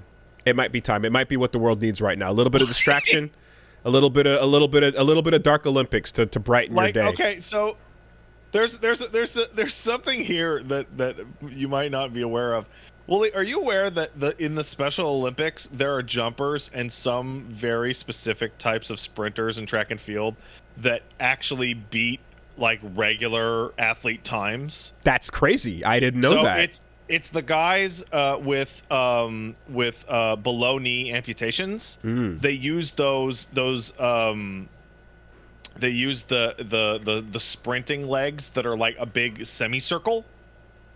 Okay. Like it looks like the a blade. curve. Yeah, I've seen it. And boy, you can fucking bust on those. You can Amazing. go. But now I'm thinking of like, what if we had like a human muscle, but then they have their freak legs, and then they have the blade legs just attached to their feet. I see. So they're like 11 feet tall. So this is not necessarily the Special Olympics as much as is I've elected to enhance. I've Hansered myself into a faster runner. I want to see the ultimate combination of technology and genetic experimentation. Well, the number one reply under the introductory tweet of the enhanced games is enhanced disabled games. Do that one too, right? And wait, so like the Paralympics, but also no rules? But also enhanced. I mean, the sky is the limit. The sky, we can go anywhere we want to. Once we've decided to throw ethics and morality out the fucking window, we can go anywhere, baby. Let's hook up a V6 to your wheelchair, sir. We can let's get the IV pre-packed onto you, and just remember in StarCraft, you'd click the button and you just get, get that stim pack going. Oh, yeah. You get the stim pack, you can just have that, right? And if you're in last place, you need a stim, baby. You can have someone on the side that just remotely controls that shit, activate, and just right in and crank it, you know? You can have pit stops, effectively, without needing pit stops in the middle of a race. You can bane yourself to first place. You know what I want? So, like, I'm thinking of Toguro. I'm thinking of, like, Baki, right? Mm-hmm. But what I want in this competition, I want that moment where like somebody gets a hold of Bane's venom dial and like fucking breaks it off, right? And he starts becoming like a human muscle and like contorting into himself. I want to see that guy throw a shot put. I want to see the normalization of the athlete that scores is just walking out of the end zone or past the finish line with just stains of brown and yellow all over their pants because the process of amplifying and juicing themselves that hard meant they had to release everything. And it's just that just becomes the norm because the human body can't handle it. It's gonna get fucking weird. It's the only way to win. How bad did you want it? Man, the enhanced games, guys. Fuck performance enhancing drugs. and everything about the we're gonna look at Barry Bonds and Lance Armstrong, and we're gonna be like, okay, but remember how hype it was when everyone was in on it, though? Remember when everyone was like, I'm just thinking of these cybernetic muscle freaks showing up, and then like, you know, you said the signing of the waiver is part of it, and then the events start, and it's like, what the athletes don't know is that the pen and paper they used to sign that waiver was coated with a special concoction of angel dust and methamphetamine. Let's see how they like it. Here comes the shot put. Oh, fuck. Yeah, absolutely. Nah, man. Just DMT triple jump, you know? Like, you specifically have to be confirmed in the middle of your trip to get your triple jump going. We're approaching. Welcome to the cocaine triathlon. We are, yeah. So, stay tuned. Keep your eyes out on the enhanced games. There will be no more announced plans, but so far they're starting out with track and wait, hold on. Track and field, swimming, weightlifting, gymnastics, combat sports. Combat sports. 2024 will be the year we make contact.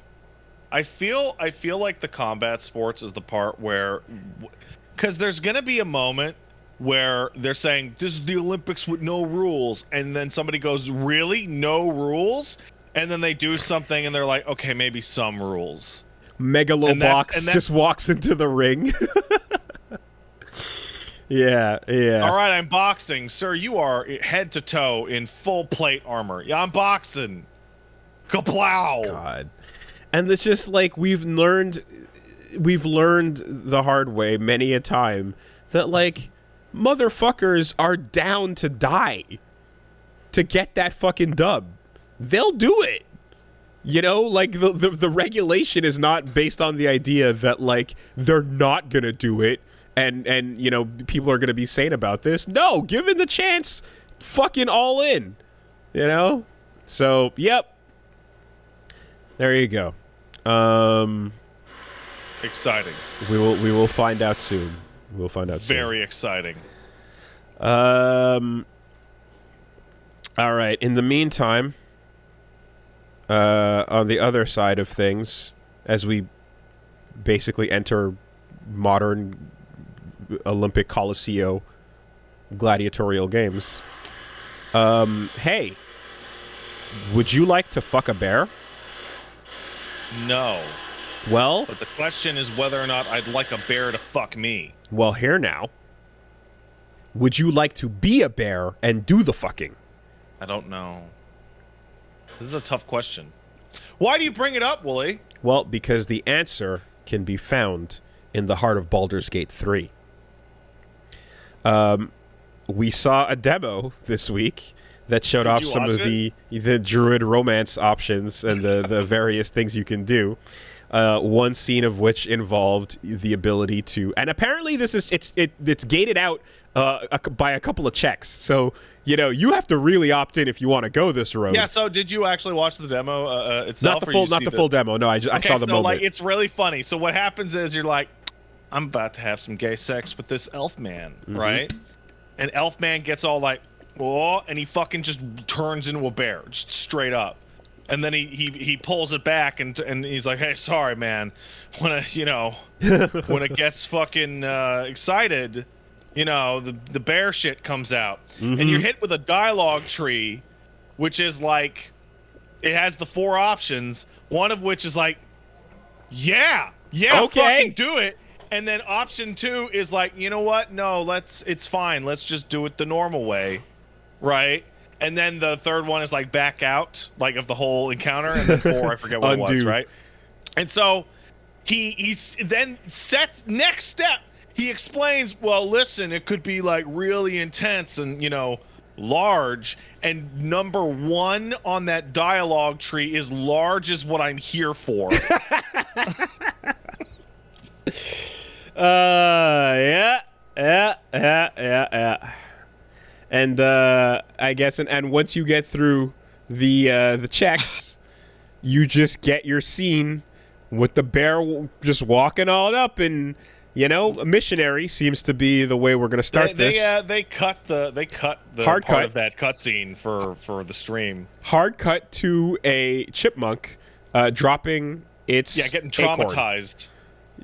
Squirrel dropping its acorn, and that's the possibilities that await you in Baldur's Gate. So I'm gonna tell you one thing. That has increased this game's list on my priority of things to check out. Baldur's Gate was already a curiosity from when we first talked about how awesome those dialogue options were from way back when in the early access. I always wrote it down and was like, that sounds fucking amazing. But this is now way up on the list of curiosities. So that was part of what they called it, the panel from hell, which was like, what a bunch of fucking dorks. Like, all the devs on that panel, they did like a 4-hour panel. They all dressed up like their D&D characters to do the panel.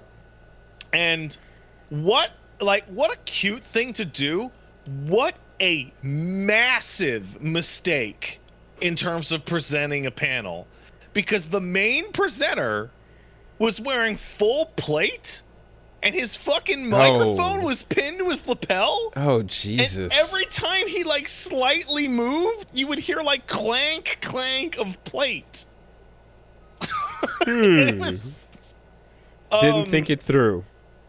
So, Baldur's Gate 3 has been in early access for 3 fucking years. And the last patch for that came out a long time ago.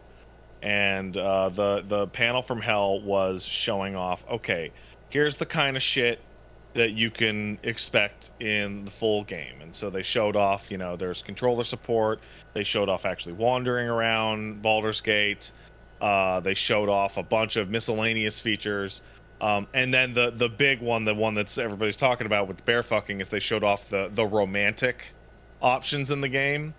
And they made the claim that it's like the deepest, most interesting romantic options that's ever been in a game. And they specifically had like I don't know what to call it. Like if it was on Twitter, it'd be a subtweet, but just like a side eye like dig at Mass Effect or even Baldur's Gate 1 and 2, in which they were saying like, just because you do the quest doesn't mean you get to have sex with the character. Okay. Because love is more than that. And they basically described how you'd be interacting with those characters over the entire game and dealing with their approval and whatnot. Going out on fucking dates and shit like that. I also heard about there's an in-game newspaper that reacts to your choices, but you can break into the office and control the press. Why not? That's definitely a thing. Why not? They also showed off like just a ton of shit. Game looks super impressive. And they also talked about like what's actually in it. Like they described that they've planned for reactivity for like bizarre race class combos. Like race class combos that are weird and uncommon. Okay. All sorts of mechanical shit that I'm not even gonna bother going into. But then they talked about like how big the game is. It's like, every now and then the RPGs tend to have like the prestige RPGs. So like you'll have your Skyrim come out and then your Witcher 3 will come out. They're definitely aiming for this one because the game is being estimated by their internal playtesters at 75 to 100 hours at main story completion. Damn. And they say for completionists that would run around 200, but let's ignore the completionist number because that's always for psychos. So instead, let's drill that down to 150. And for your personal context, Woolie, do you know what game doing all the side quests is approximately 150 hours long. Final That would Fantasy be 16. the Mass Effect trilogy. Ah, all of them. Okay. They appear to be attempting to make a fucking trilogy of games Now, I within thought. the one. Now, if I'm not mistaken, there was a feature as well that I believe I heard about here.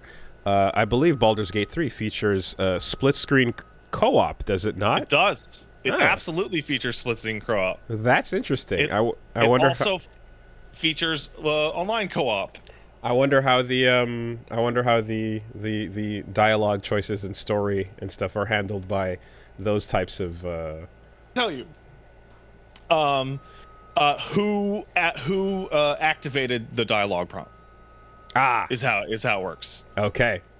Right. So Yeah. the way that it generally works is that one person. So like, say you were to start a game, right? This is the Woolie Steam account, right? Game, right?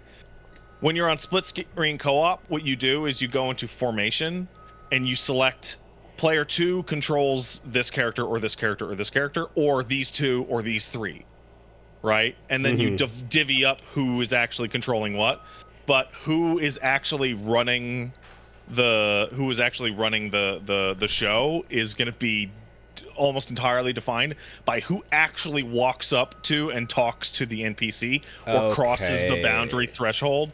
So characters can move independently of each other, and they can also break each other's proximity, and it'll split screen. And in that case, events will occur to whoever touches them. It works the same way as Divinity Original Sin 2 did. But progress is marked by whichever of the two brings it to that point. So the way both it of you, worked it's locked in. Yeah, so the way that Divinity Original Sin 2 worked, you could do all sorts of stupid zany shit where player 1 would get into a conversation with an NPC and be talking, but player 2 would exist outside that conversation box and could like pickpocket people because their view was in one direction. Or like alpha strike the people talking with like a fireball because they were locked into a set position.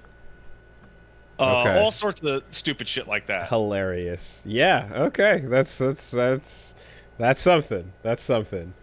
They also showed off. So the way that it worked in Divinity is kind of similar how they're working it here. Is that the first like 6 or 7 party members are called origin characters, and what that is like, Woolie, listen, maybe you have no creativity in your brain at all, and you're like, I will never be able to make a cool character with a cool backstory in the character creator. I would rather play one of the characters on the box. And if you play one of the characters on the box, instead of their side quests being a thing you would do, they would become your character's main quest. Whoa! And interactions between you and a side character would then become like voiced. You become so, that like, person.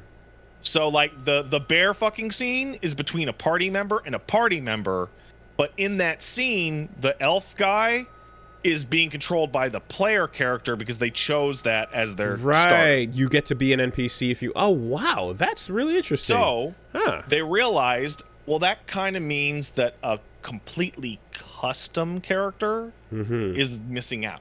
Yeah. Right? Because they don't have fully realized things with their backgrounds. So what they did is they made a race and class agnostic background, which is called the Dark Urge, which is the other big thing that they showed off. So the bear fucking thing is the thing that got all the play, but the Dark Urge is much more interesting.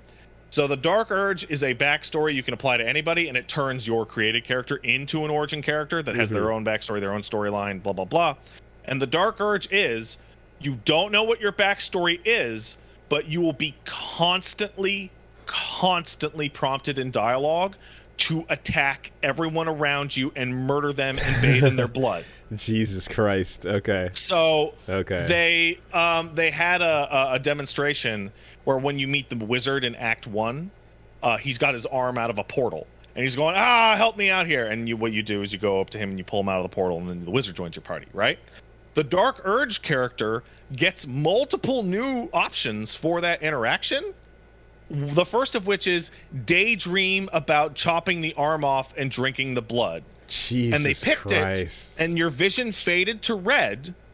And when you snapped out of it, you had in fact done that in front of the party, and then gained the item Wizard Arm. Whoa. And we're like, oh fuck, shit. Damn. Okay. It is a canonical murder hobo background. You know, the murder hobo trope of D&D characters. Sure, yes, and by extension, really just the way that gamer plays the player character. Yeah. And you can also reject all of the nightmare murder urges. And also, I don't know how to explain this to people because they're treating it like a secret, but it's the worst secret I've ever seen. Baldur's Gate 1 and 2 dealt exclusively with the progeny of Baal, the Lord of Murder in D&D. All the evil sigils they show around the Dark Urge trailer are the symbol of Baal. Got it. And so it is the thematic character sequel to BG 1 and 2, where you're still dealing with Baal's evilness and whatnot. I guess the only question is, like, you know, does any given NPC, like, are the stories kind of, like, equivalent to how interesting they are to each other? You know? I mean, I wouldn't be able to tell you until the game is actually That's really cool, though. That's an incredible way to go about things. And I looking at how insane those quests are, looking at how much things are like able to be broken, or how you could interrupt with things. And I know it's another one of those games where in the D&D-ness of it, you can fuck over a quest line, kill somebody, whatever. The consequences are going to interrupt you. Like, you kind of just have to be like, so don't play for completion, certainly. Play for the run you get, and that's what you get, you know? That would be the obvious kind of way to go to it. Woe be unto you, to ye who are like, I hope Woolie never, ever looks at this game, because, sorry, I'm interested. Too late, mother, I've seen everything. And it is a incredibly, like, okay, do you know anything about Witcher 2? It's kind of a pull, but I'll get there. The things you've said over the years. Okay, so in Witcher 2, you did Act 1, and at the end of Act 1, you made a choice. And what happened is that like a full 30% of the game, the Act 2 would be in a completely different area with completely different characters with completely different everything, right? And it's probably the biggest amount of like money spent on reactivity ever, right?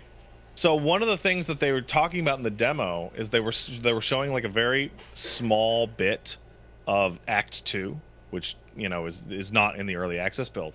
And they said, okay, so there are a lot of ways to get to Act 2, right? So, for example, what we could have done is we could have traveled to this location via the Underdark, which is a famous location in D&D. It's the underneath with all the drow. Okay. Or, if we really wanted to, we could have taken a Rocky Mountain Pass that has a lot of tough enemies in it, and many people have trouble getting through that.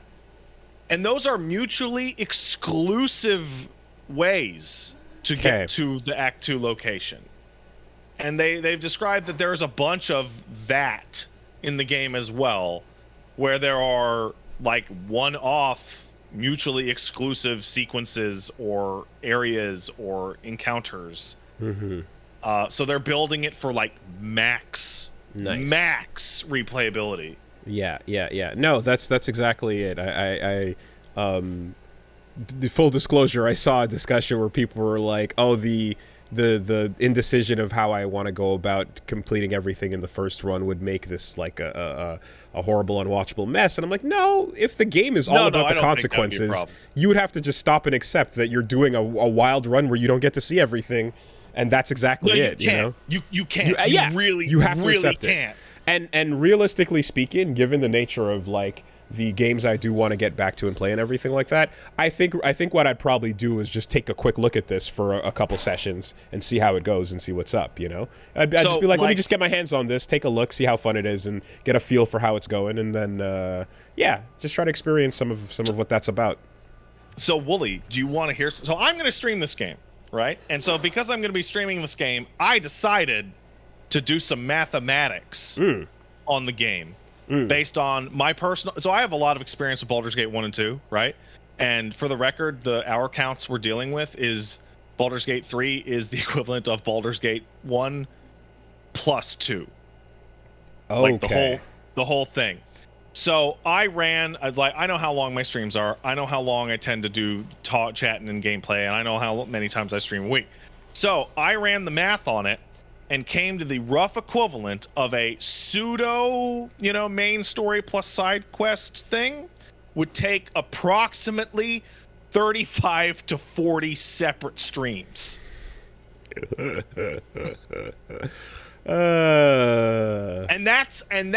this is really important. That's me by myself, chatting with nobody. Right. Just so any player 2 is easy up to 50, 60. And let's add another 5 for Woolie numbers. So we're looking at 65 streams. And your habit as well is to like, your habit as well is to like, you punch through some dialogue and skip through like blurbs, right? Well, so the way that it tends to work is that when dialogue is voiced, I'll let it rock, and I will read my dialogue choice. I don't read 6 dialogue choices. That's a lot of time. Yeah. So I'll look at the dialogue and I'll make the choice, and then I will voice act the dialogue choice that I'm going with. I did that for Disco, and it worked pretty well. Okay. The reason I did the math is like I really want to stream Baldur's Gate 3, and I'm like, how long am I dealing with? And I'm like, maybe I could clutch it out by December. Maybe. I mean, that's what Baldur's Gate's supposed to be, right? Like, just a ridiculously long, throw yourself into it forever kind of game. Like when 1 and 2 existed, there were all that the friends I knew that got into them were talking about for a while. Like they were the omni fucking game. So Baldur's Gate 2, as a game that came out in 2000, I cannot. So I'm sure there's people listening to this who played and beat Baldur's Gate 2. It is impossible to explain to somebody who has not played that game how much is actually in Baldur's Gate 2, even for a game that came out in 2000. It is the most, like, it was the biggest, most content-filled game up until I think, like, Witcher 3 came out, like, 20 years later. It is absolutely absurdly huge. And the easiest way that I can explain it is that every single class in Baldur's Gate 2 has their own stronghold side quest in which they either gain access to and repair the Mage's Sanctum, they start running a small town, you become a local paladin and become part of the local paladin cloister, you start up and run the local thieves. Like, every single class has a gigantic side thing that could be as long as that is just for them. And that's the kind of thing that you look at in old games from like the aughts or earlier. You're like, oh, you'd never be able to do that now, right? It takes too much resources. It's too ridiculous.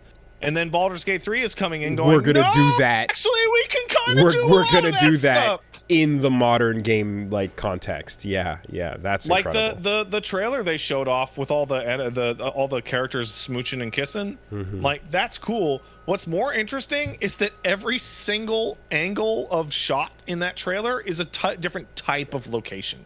Yeah. There's a bunch of different environments as well. Yeah, that I've right, and it's seeing. Like that's a lot. That's hard. No, but I mean, bear fucking aside, like the first thing you told me about the dialogue options way back in the early access was what really sounded the most incredible. It was just like how varied and how awesome that is. Like I'm hugely interested in games that offer like massive dialogue variety where the outcome actually changes how things go in a way, you know? And if not that, at the very least, you learn more about the world and the lore and all that. Like, so That's definitely just Bear fucking aside, you know. Bear fucking aside. It is shaping up to be a wildly impressive, like, mega game. You know, those that come on every now and then. So I need to reiterate. There's something that I've always said about CRPGs, which I've usually used as good advice, but there's a very strong caveat for this one. I've talked to you, Woolie, about Pillars of Eternity. I've talked to you about Baldur's Gate. I've talked to you about Wrath of the Righteous. I've talked to you about Pathfinder, Kingmaker, etc. And every time I talk to you about those, and Witcher and Cyberpunk, I go, yeah, these games are so impressive, and boy, they're incredible, and they're probably my favorite. But don't play them until 2 or 3 years after they come out, because they will be getting patches every single early access. Week. Yep. Right? And here's the thing, though, and this is the really important thing. That does not apply to Larian specifically. So Larian is the people who made Divinity Original Sin 1 and Divinity Original Sin 2. Okay. Now Baldur's Gate 3. The reason why it doesn't apply to them very specifically is they update so hard and for so long that by the time you're ready to play the game, the next one is almost here. So I waited like 2 years to play Divinity Original Sin 2. And I okay, all the patches are done. Okay, I'm getting through it. I'm like halfway through Act 2, and I'm in a goddamn people who played that game would really. I'm in the dwarven dungeon in Act 2 where they split the party up. And I'm on Discord, and a friend of mine goes, "Yo, dude, they just announced Divinity Original Sin 2 Enhanced Edition. They're going to completely redo all the AI and rewrite the entire 4th act of the game and add 400 changes and improve everything." And I went, "Oh, okay." And then I stopped playing it to wait for the Enhanced Edition, and I have never gone back. So like they actually just never stop. So just play it on launch, and then when the enhanced edition and 45 extra patches and the DLC come out in 4 years, fucking just play it again then. I mean, I keep saying it, but like I was interested from when you first talked about the early access, and then it was like I don't want to get early accessed as I have, so I'll wait. And I have waited, and now it's going to be out. They even tried to accommodate for that. Wow, the saving. No, the saves won't carry over, but they said that there is approximately 30% of that first act is changed or enlarged. Oh, so you don't get the same experience. So it will be a different experience. That's people who played it at the preview event said it's obviously the same bones. It's still the same act 1. Yeah. But every 5 to 10 minutes, you encountered a room that had been redone. Oh man, I would feel so much better. Yeah, I would feel so much better about that. You know, if it was like, oh no, here it is. You did it already, but now it's actually a little different. I'd be like, that's cool. All right. Yeah. That's why they stopped patching the early access version, I think. Gotcha. So they stopped patching that version like 9 months ago. Okay. And I think that's because so that they would have stuff available. Well, look, I mean, you know, I know that, like, it doesn't feel good that every time I go, hey, what's that interesting thing over there? The answer immediately is, you'll take 5 years to beat it, Woolie. Shut up. That doesn't feel good. I don't like that. Stop for a second. Okay. This one? Yes. People are like, I'm looking at myself in a mirror. I know. Going, it'll take me half a year to beat it. I know, right? But I'm just saying, like, that's literally any time I go, hey, what's that?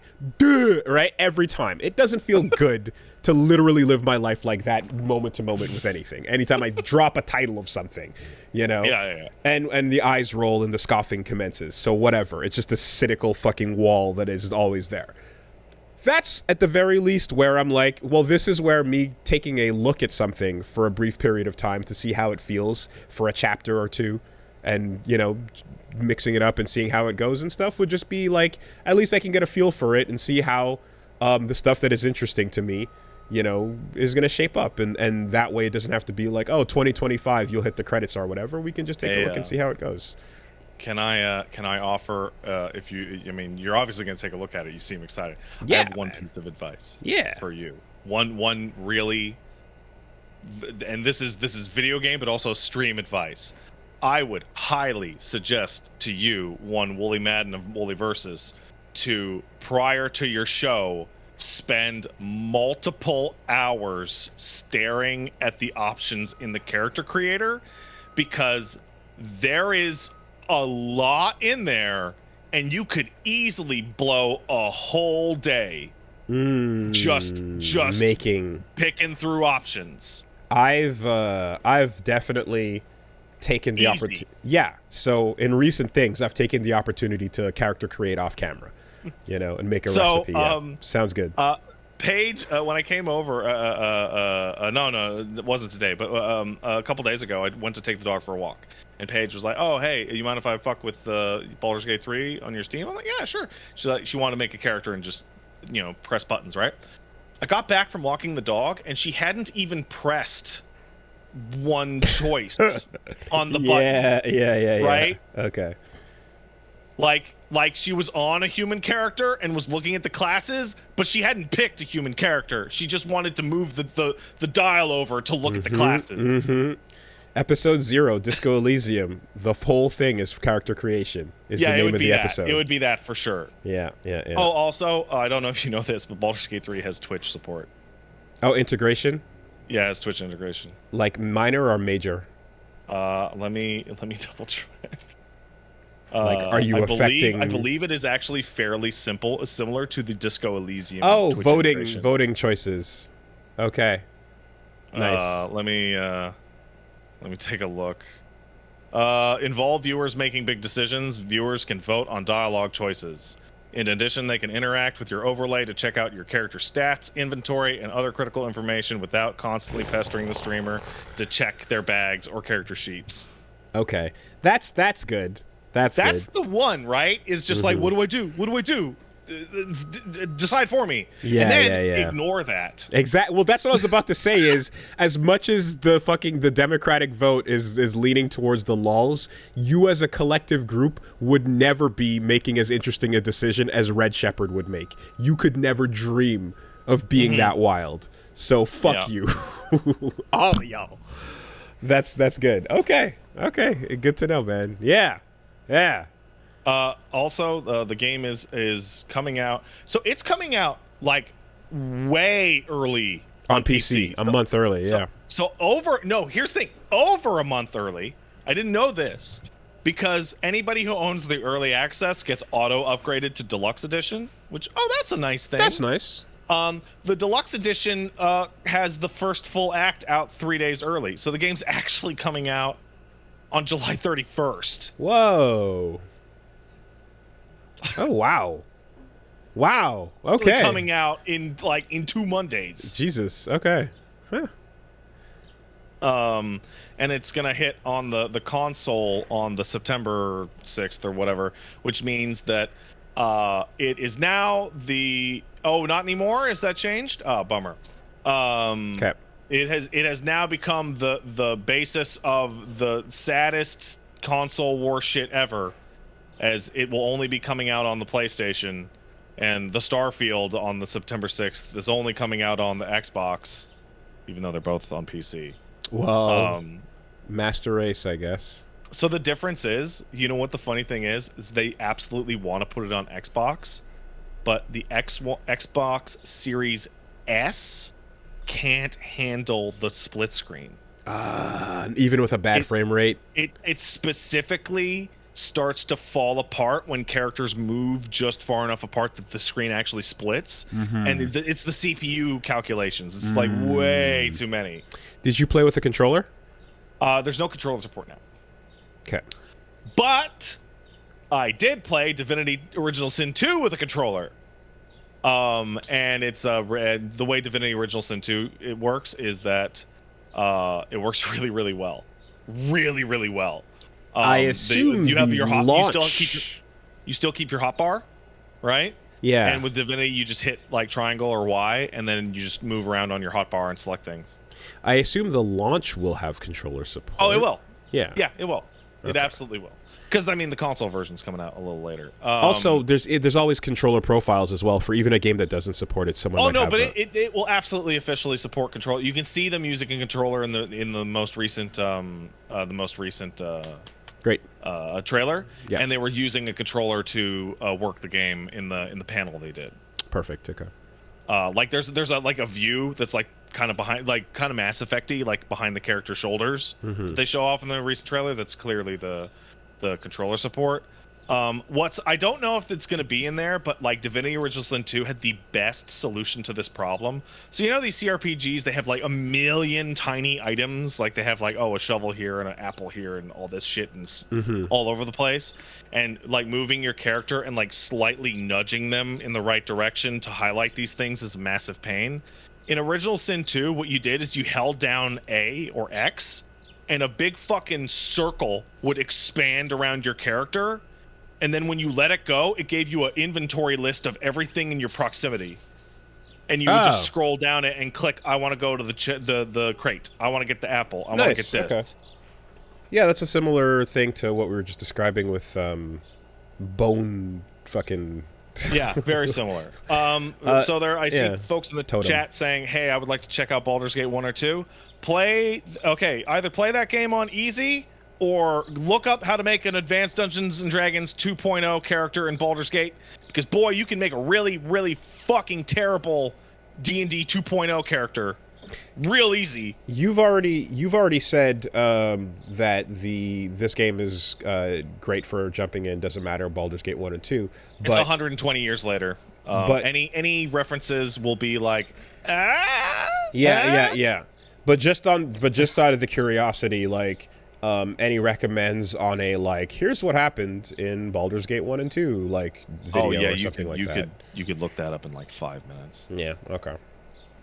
I could act like Ball had a bunch of kids, and the kids were going to grow up to be Lord of Murder, and then the kids all killed each other, and then your character killed them all, and there was a big war, and they won. The end. Because I remember when I was like, oh yeah, Diablo. Like, let me see what happened in Diablo 1 just before I even look into this other one. And it's like, Diablo 1's like, fucking nothing happened. Like, what? Nothing happened. You know? The warrior went to the bottom of the dungeon and killed Diablo and put the rock in their head. I was like, okay. And at the time in summer camp, when that one kid was really excitedly telling me about Diablo, it sounded like it was an epic for the ages. You know, yeah. I'm remembering how I experienced Diablo through a really excited hyper kid at summer camp, telling me all about it, going nuts on. He specifically just went ham on that and Mystic Quest were the only two things he would just fucking go in on. And at the time, sitting at summer camp in the woods, it sounds like, again, like the most creative, unbelievable journey you could go on. Interesting. Okay.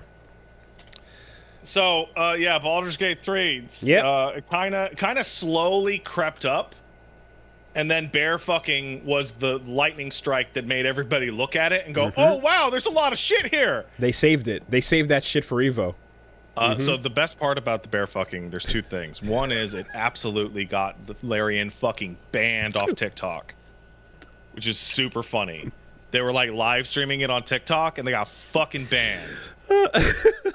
And then the second one was, if they're showing off bear fucking, what other weird shit are they hiding down underneath that? That's it.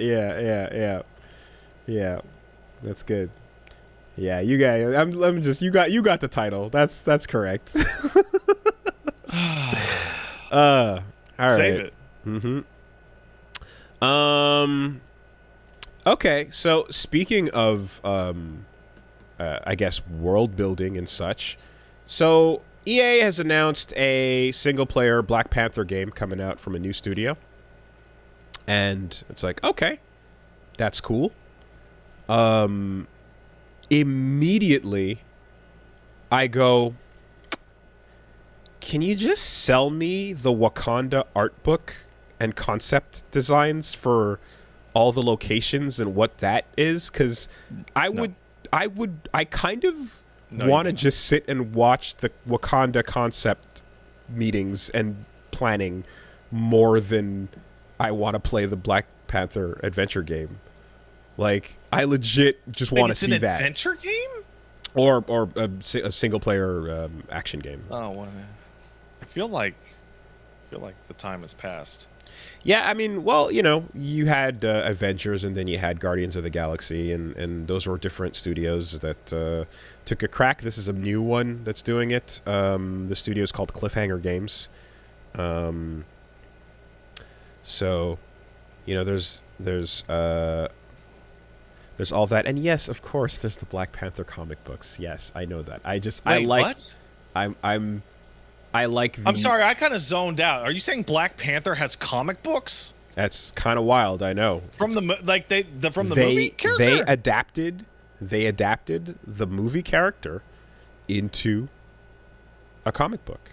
That's cool. That's cool. They should do that.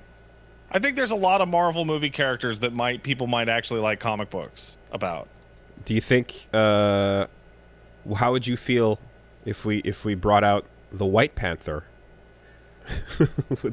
Okay, so Woolie, this question sucks because if you had a fucking article that said new comic coming out, White Panther, we would be both like super excited. I would love to see that shit. Are you serious? Are you kidding me? No, White Wolf, not White Panther. White Panther would be just like it would hit a little bit more hilarious, but unfortunately, it's just White Wolf. But anyway, yeah, no. Well, that's a new studio. We'll see what's up. Again, based on the fact that Guardians worked out and Avengers didn't, I could see them continuing to take a crack at this every once in a while. Back in the day too, though, remember, it's like, oh, that one Wolverine game was pretty good. Where the fuck did that come from? You know, like that. I think. Oh god, I want to say that was a Wolverine game that was already in development, and with the movie beforehand, turned into the movie game. I remember is why it has nothing to do with that movie at all, and is polished way more than other tie-ins ever or should be. Yeah. So yeah, we'll see. Here's one that, okay, maybe you can break this one down. Maybe. Yeah. So, legendary speedrunner Pydoyks has resurfaced after years of silence to reclaim the throne atop Kugane Tower. Streamer spends months of training to beat a Final Fantasy XIV world record, only for his rival to come out of years-long retirement and destroy it in one day. Okay, so what happened here is that you can, if you were to YouTube Kugane Tower jumping puzzle, Woolie, basically the long and short of it is that there is a physical building in one of the towns that came out in the Stormblood expansion that has a lot of very precariously spaced beams all over it that makes for a very engaging jumping puzzle. So when you're waiting for bullshit, people would just try to get to the top of the tower, right? It's pretty hard. I've gotten up there a couple times, but it's for real. It's pretty hard, right? And pretty early, some guy put out a video going like, "Yeah, that's the world record for if I fucking get to the top," and he did it real fast, like really fast. And that record has stood unbeaten for years and years, right? So this guy comes along, goes, I'm gonna beat that record. And he trains and he trains and he trains and he does it. And within one day of him posting proof, the original guy comes back, goes, nah, beat it again, done, even and faster this disappears time. back into the ether. Amazing. LOL Lamau and away. He ain't shit. Fuck. It takes me like an hour to get on top of the tower, and these guys are doing it in like 40 seconds. Oh wow. Okay, that's what we're talking about. It is really, really, really hard platforming in a game that is not meant for platforming. Mm-hmm. It is hard. Yeah, I just I read that title, and it seemed like there's big spite energy coming out of the story. Oh yeah. So that gets a click from me. Oh yeah, I was going to touch on this right after we talked about Rashid, but alongside that, Street Fighter 6, 2 million in sales in 5 weeks. Sounds like it's going pretty good on the track record, and maybe, just maybe, one day they will approach the mountaintop to find Mortal Kombat waiting for them there, but we are not there yet. You know what the funniest part about that is, man? Mm-hmm. I was somebody put out a video going like, "Yo, man, Johnny Cage's hype combos are crazy. Look at this." And they showed like a combo that Johnny Cage is doing with his hype meter in from one of the preview events from MK1, and like that game looks fucking terrible. Like it looks like Injustice. Like it looks like Injustice. The numbers that again it's Mortal Kombat. It's gonna be the NetherRealm thing. You know, if you enjoy what you enjoy about it, you enjoy it despite the jankiness, and we move past it. But otherwise, whatever. That man stabbed the other man. Look who his eyeball fell. Ooh, yay! But at the sales fucking mountain, like, there is the Tekken Street Fighter realm of like the 50 millions around range, and then Mortal Kombat and Smash are in the 80s, completely on their own, with a fucking power gap before anyone catches up. And it's kind of like, just in case anyone forgets, like, the appeal of some gore and fucking Mario.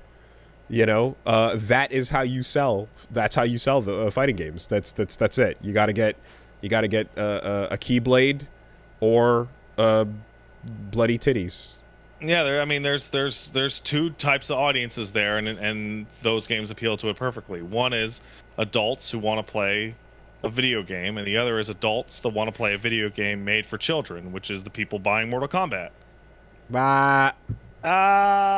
He switched it. I switched it around. You thought it's for babies. I'm not going to challenge Sonic Fox though. That's stupid. Don't do that. Get called a bot. Yeah, but no. Considering Street Fighter V's like, yeah, it was under 1 million in the first 6 weeks or so. So yeah, and the tail for Street Fighter V is really bad, like the long tail. It went on to do 7 million, but yeah, but that was like after the new versions came after out, the right? new versions came out, and yeah, like overall for 6 they're looking for 10. So a good start, and there you go. Modern mode from now on, quality of life from now on. Everybody take note. Or hey, somebody in the chat's asking, wasn't there a part 2 of the Sonic Fox challenge? Yes, there is. Apex. No, Sonic Fox has offered a run back, but in order to qualify, the guy has to change his Twitter profile to the duck. To the duck? Oh, man. That's way more generous than I would have been. I would have been like, you have to put the outfit on. Oh, you have to put at least you have to put the beak on. And that has to be your profile. You got to quack. You got to quack for it. Quack out the words. Run that shit back, right? Put the beak on and quack out the words. Run that shit back, and I will put 20K on the line. Oh man, damn. Yeah. All right. See, and this is the fun of video games, folks. This is why this is the enjoyment we can have out of video games. So when when President Emmanuel Macron decides to blame them for the troubles occurring in France, you know, not that anyone getting fucking murdered has anything to do with that, but when video games are to blame for the troubles. Already rioting for like a year before that happened. Like, yeah, so, you know, that was right in the middle of like fucking playing I think we're playing like World Tour or whatever, and Reggie's just like, oh my god, fucking Macron won't shut up. And I'm like, what's going on? And he's like, oh, it's the youth and their TikTok and their video games. And we're like, we're doing this? We're still doing this? And I'm just like, bro, that's a whole lot of high horsing. You're really preaching down from the pulpit for someone whose entire fucking marriage is based on them banging a teacher at fucking 14 and and having an affair. Like real high morality coming down on video games for whatever the fuck is going on in your private life, sir. Excuse me. I'm sorry. My mistake, bruh. Didn't know about that. Yeah. Yeah. Hey, you know what? I think we have we got some good comments today in the chat. Really good. We got Zacy saying, quote, France famously never rioted before video games, end quote. That's true. That's real true. There has been a number of folks that have been like kind of like they've always got a little bit of that like in their blood still ready to prove, you know. They're just like, yeah, that's at the surface. We're down to like fucking keep them in check, historically, as we know. Yeah, but no, go on, Emmanuel, go on with your shit. Let us know. Anyways, when it's all said and done, Microsoft wins the FTC fight to buy Activision Blizzard. FTC versus Microsoft is over, and the judge has decided to deny the FTC's preliminary injunction request. So, there's a lot of details to this that are really fun. First of all, the FTC still has the ability to appeal this ruling. Second of which, this is a ruling on the injunction. They still gotta go to court later for the real case about the merger. God, dude, okay. So there's a bunch of times where updates to the story come and go, and to be perfectly honest, I just completely ignore them because it's a fake update. Not you know what I mean? Like or not even fake update, but it's just like it's not what it sounds like because the legal process is very long and complex. The assumption is that because of this, and it's a reasonable assumption that that it will go through and they will merge. Yeah. However, there are still some little bits and pieces that could get in the way. But yes, very likely we are going to see Microsoft merge with the Activision. That is now the expected conclusion. The amount of clickbait updates to this story has been fucking annoying though to cover and follow. At the end of the day, man, I was like, okay, well, I look forward to the giant Katamari Game Corp that we are rolling towards, and I certainly do hope that they will not mistreat us with their Omni console and single subscription service. It is very so I'm of the opinion that this is going to go through, and that seems to be the legal opinion from internet lawyers. I am now shifting my source of humor over to how is Microsoft going to run like Call of Duty into the ground? Like Microsoft, Woolie, you have been in this business forever, right? Microsoft has been doing this thing since they started, which is they buy a company, they put out a couple games, then they ruin the company, then the company dies, and then the IP dies. Yeah, I mean they did it to Halo, for fuck's sake. The EA life cycle. I know what they're aiming for is a Disney style, just like tentacle fucking takeover, but because you get something at that high level, and there are so many little fucking tendrils going out into the industry everywhere. But I just I don't know. Like, I think that there's a distinct possibility that like running of something that big into the ground is such a low and lumbering process that it might kind of just be what it is, except now you see a number of like Xbox favored preference for certain big titles to try and compete and get themselves back on the saddle where they're losing to Sony wherever possible. I expect as well the PC to continue to be like the side thing, because the direct competition between the two is the main thing they're concerned on. But yeah, it's I don't know about it's much easier to run a tiny little Peter Molyneux company into the ground than it is to run active fucking Blizzard, right? Like, oh, I don't know. Bobby, I don't know. Okay. Bobby held on for a while the fires rose. There's a little bit of a like. There's a little bit of a like. Just a giant fucking cruise line can just like stay the course to some degree, and then you're like, oh, that's an iceberg coming up, and. I don't know. It's hard to say. It's hard to say whether or not you're going to see the running into the ground of everything underneath this umbrella. I don't suspect as much, but I think you're going to see a series of embarrassing like decisions made that are going to make people upset in the process of trying to leverage this purchase. I think they're in a really strange and stupid position because so Microsoft bought Minecraft, right? Microsoft owns Minecraft. And Minecraft comes out on everything, right?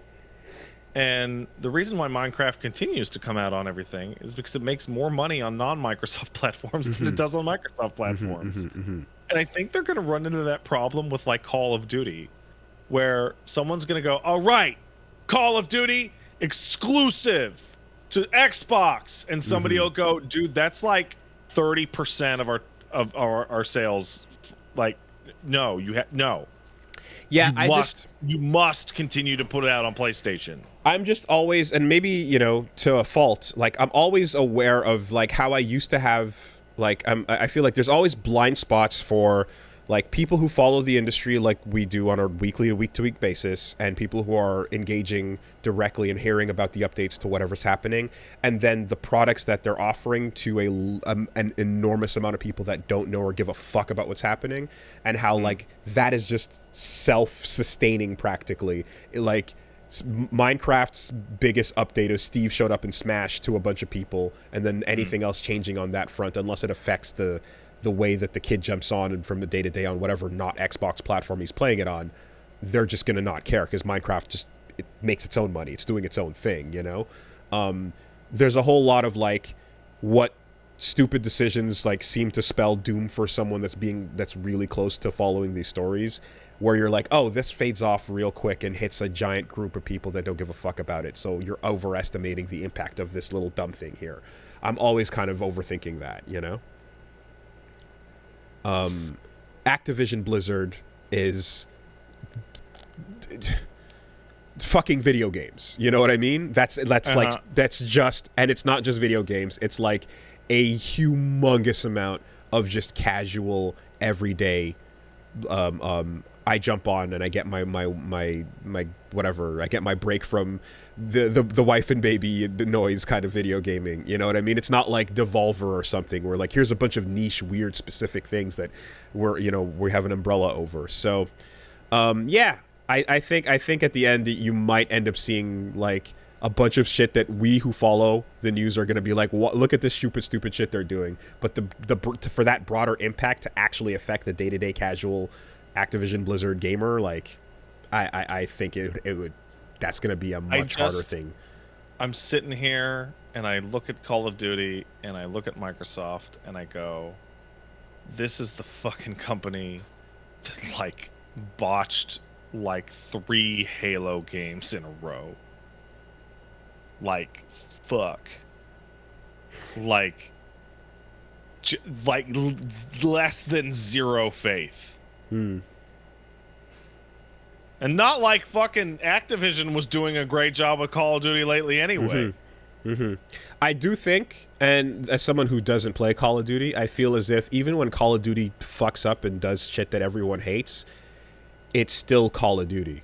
And then it goes back to being Call of Duty. It's gun football. So, at its worst, it makes everyone upset. And then you give it a minute, and then it's Call of Duty again. I said that, and people are like, don't forget about Gears of War. And I'm like, I actually did forget about Gears of War. Oh, yeah, okay. Well, when it's actively dead, that's a different thing. But like, yeah, but the stuff that's annualized and or more or less treated like, you know, like Madden or so, yeah, it just carries itself. Well, anything that is, like, I think the in some ways, like, if you're looking at Gears, it's like Gears was always narrative and multiplayer shit going on, and what am I trying to say? Like, Gears 3 was like a Halo game coming out. That was like that was fucking crazy. Massive. But then, like, when they announced the new Gears with the kids, everyone was like, what the fuck are they doing? Yeah, Gears 4 and Halo 4 fucking whoa, and what it's a bigger good time. Right, and it's a bigger steer off, and everyone's like, oh god, you're moving this whole thing in a weird direction, and what the fuck are you doing? Versus when a Call of Duty missteps, it's like, well, whatever. Next year. Yeah, can't win them all. You know, give it 12, we'll see how it goes, and that's it. You know, so yeah, it hits different. We'll try again next year. Anyways, all right, let's take some letters. Hey, if you want to send in a letter, send a email letter, an electronic mail over to castlesuperbeastmail@gmail.com. That's castlesuperbeastmail@gmail.com. Only send the good letters. Do. All right, let's take one over here. Simple question from Sean, who says, Dear Woolie and Pat, has playing games for a living affected your ability to use them for relaxation or personal enjoyment? Yes. Enormously. Enormously. I would say so.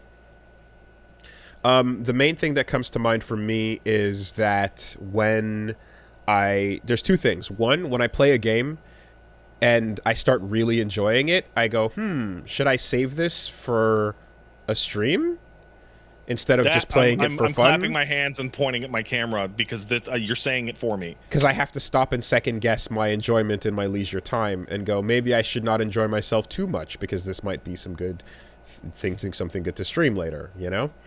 So then you kind of are like, well, maybe in my time I can spend my time with games that are fun, but not so much fun that it would be a stream. I don't know, whatever. You kind of have to figure that out. Like, it is a constant, hey, what's this new thing? Oh, this is really cool. Wow, this is really cool. I have to stop now. Uh-oh, it's too cool. I might play it later. Uh-oh, it's too cool. Yeah. So, like, I've had Dishonored 2 installed on my computer for, like, 4 years. Just, well, yeah. Oh, man, I really want to play Dishonored. But I should stream it, though.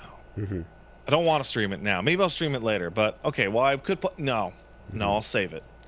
And then that's also where I'm like, I start to lean into stuff where I'm like, okay, well, I really love this, but like it's low stakes and it doesn't matter if I ever decide to jump into Darkest Dungeon 2 because, or Hades, for example, or anything like that, because like starting fresh is a new run. It's roguelike in its nature, so you can kind of just always jump in the middle of me on my progression point. So it's low stakes and I can enjoy that, and then you could jump in and it won't be a problem if I ever do decide to stream it. So I start having a heavy preference towards things like that, you know? One of the reasons that I've been like, I love Street Fighter 6. I think it's incredible.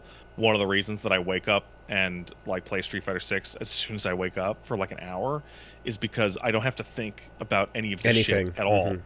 I just go, hey, I'd like to play Street Fighter. Okay. Yeah. I played Street Fighter. Cool. I didn't screw up my stream later. No, Content Brain, it sucks. It sucks to have everything filtered through Content Brain. And I'm ever conscious of that stuff. And as I have less and less time for my own self to play games and stuff as well, I'm being even more selective about like all of that, because that time is evaporating, and I'm sure you're in the process of finding out. I'm having a little bit of an existential crisis. It's not bad, but I'm like I'm sitting here and I'm like, this is the last like I'm enjoying the last moments of my life for another 10 years where I'm going to be able to sit in a room by myself. Like at all. Right? I mean, that's great in a way, but like, yeah, no, that version of me is immediately going to leave very soon. Well, you could always be like, I can always just leave, but I'm not going to do that. That's wrong. Don't do that. Well, now listen, hey, now hold on a minute. It might be really funny as like a goof, but don't. It's a pretty strong bit. I mean, look, I'll tell you right now, as someone on the receiving end, that's a pretty strong bit. It's a good bit. Good bit. Good bit. Funny all these years later, huh? Man, what a bit. We still talk about it. How crazy. You know. And then you get you get the halfway steps where you can just be like, hey, what time is it? Like 5:30? It's bedtime, kid.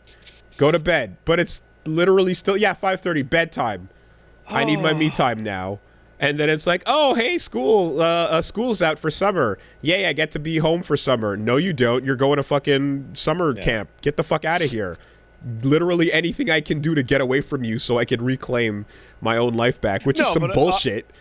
In all reality, like, you know, from quite soon until Pat Jr. goes to school, it's going to be baby time most of the time, right?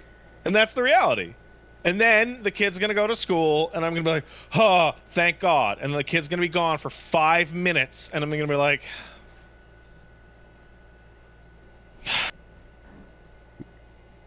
Yeah. She didn't have to go to school. Yeah. Nah, man. Abandon your family for the bit. That's what it is. It's worth it. But yeah, no, has content creation affected our ability to enjoy things like you wouldn't believe? There's an old adage of do what you love and you'll never work a day in your life. There's a new version of that adage, which is do what you love and you will work every day of the rest of your life. Yep. I will sit at the computer for like 2 hours just scrolling through Steam entries, not doing anything, going, is that interesting enough for one show? No. Maybe? No. Next. Yeah.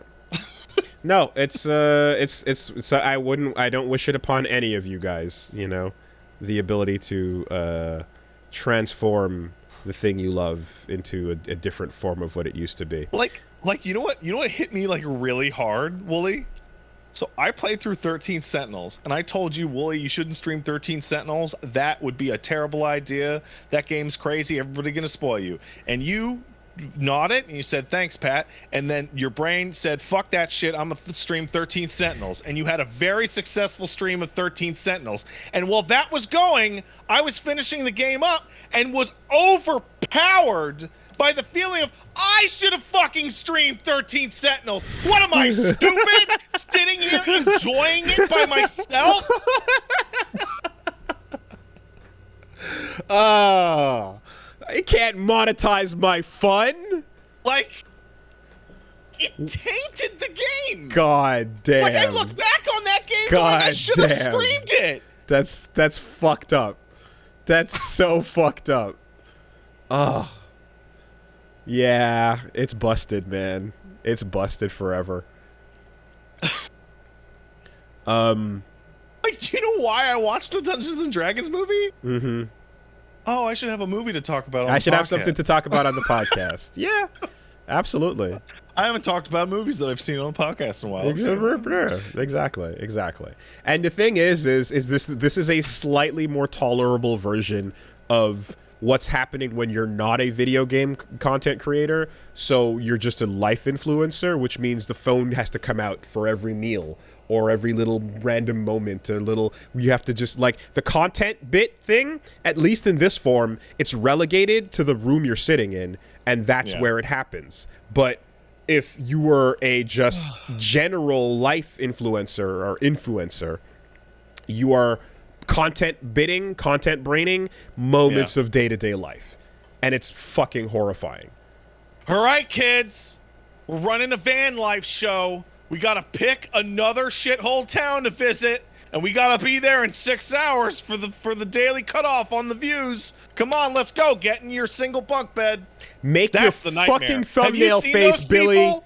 Billy, that is the Billy, make your thumbnail face right now. Yeah. Tell everyone how happy you are to live with your 4 siblings in a converted bunk bedroom of this van. Now. It's good for the money. Those people are nuts. That shit is the most insane, like... What was the especially one... now I got a kid on the way. I'm like, how the fuck you fucking drag a kid around in the van life? What was the one with the kid no crying? School for you, Billy. There was the kid that was crying, and it was like, what happened? Like, the mom was like, okay, now try again. No, like, say more about how you're feeling. And he's like, and God, it was just like, I think he like lost his dog or something fucked up, dude. And it was just like, the mom was recording it, and she's like, good, yeah, like, no, act more sad. And he's like, but I am sad. And it was like, he was crying about, like, I think he lost his dog, and it was just the most sociopathic fucking woman recording him. Yeah. Dude, I'm sitting here, and me and Paige are having back and forths about this. Like, there's a serious consideration that every photo of the baby that will ever exist will have my face photoshopped on top of the baby's face. Jesus Christ. Yeah. That is a serious discussion. Yeah. That's a good one. You know that shitty face that I have that I slap on my thumbnails, the one? Every single one. Out with baby, and it's just 2 versions of me just going, Urgh. Yeah. No, that's a real talk. That's a real talk you got to sit down and figure out for sure, because there's different ways to go about it. But I can tell you, I'm not doing this fucking shit with the van. Oh my goodness. Yeah, and you know, whatever. Like, and when the person becomes a person, they have the right to fucking call you out on that shit. Hey man, now that we're adults, you want to have like an adult conversation about adult stuff and responsibility. I feel like there's a whole generation of like 5-year-olds right now that are going to become teenagers and going to be like, hey mom, did you really have to put every single embarrassing moment in my entire life on fucking Instagram? I really don't appreciate that now that I'm in high school. And every piece of shit kid I'm at school with can look up me like shitting my pants when I'm 4 years old. And that's really just like normal social media. That's not even like the high volume, high profile, SOE generated shit, right? If you're talking about like a child act, there's a lot of stories about fucked up child actors who are like, yep, I hated it, it sucked, didn't get much say in the matter, and then my parents stole all my money or whatever. There's always that thing where like they can kind of disappear to some degree and be like, all right, well, Macaulay Culkin pieced the fuck out and then showed back up when he felt like it, right? Yeah. And hung out with like Kevin Smith and shit and was like, hey, what's up, I'm back, but like they get to do that. But if you are in a like constant like influencer whatever spotlight type of thing, there is no backing down to your own private space. It's just so anyway I was a small child once, it's true, and like I remember I went to like a soccer game, like a child soccer game, right? But like I was nervous to talk to other kids, so I was like 3.5, so I like cried. I was like, nah, I want my mommy, right? Like, my dad owned a video camera at that time. He did not have it with him, but he did, right? The idea that my dad could have videotaped that and been like, haha, look, my kid throwing a tantrum, and put that on Facebook. And then people like 10 years later could have pulled up me crying at a soccer game and like, wow, look at you, Pat. You were a huge baby when you were a child. That's a fucking nightmare. Oh, I'm uncomfortable just thinking about it. Yeah. There's also this like, there's a very particular weirdness to like the way so the way that like just call me a pussy. I was a child. So the way that Nickelodeon and Disney kids get treated is fucking weird, because they're kind of like, you were a cartoon character even though you were a real person, but you were a cartoon character to me. And so there's a whole like weird way of them growing into adulthood that like just fucking, I don't know what it is about the way America, like the way like everything they do and get scrutinized for, and their entire lives are just in this insane fucking lens where they just, it's impossible to ever be normal because you were a TV kid or whatever. Like, it sucks for almost all of them. It fucking sucks, you know? There's only one reason to take embarrassing photos of your kids, and that's so that when your kid brings their girlfriend or boyfriend over to meet mom and dad, they can crack open that fucking family album and show you that picture of you jamming your hand in the toilet, which my mom absolutely did the first time she met Paige. She was like, hey, you want to see the album? And Paige goes, yeah, here it is. And that's a bonding experience. That is the reason. I found that photo and I destroyed it. Oh, you did? You found the photo of you that was like an embarrassing child photo and you destroyed it? Oh, I'm not. No, there is no circumstance ever. I don't care how cute you think. I don't care what you think, how funny you think that is gone. You found it. How did you get it? I saw where it was going through the album, and and the memory unlocked of the moment Mom was like, "Oh, that's so cute, haha," and took the photo, and I fucking saw it, and when I found it in the album, I'm like, there is no evidence. This never happened. You're insane. What'd you do with it? I destroyed it.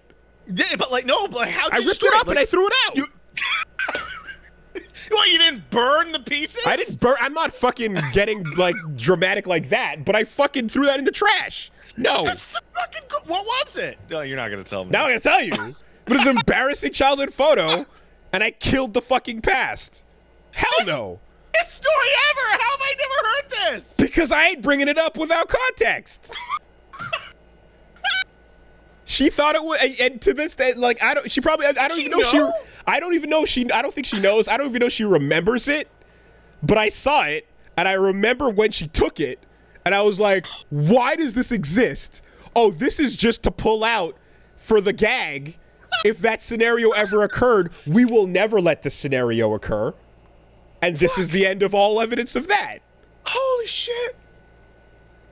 No. Oh, that's the funniest story you've ever told me. No. I control the timeline. Oh I control the narrative. Incredible. No, you don't.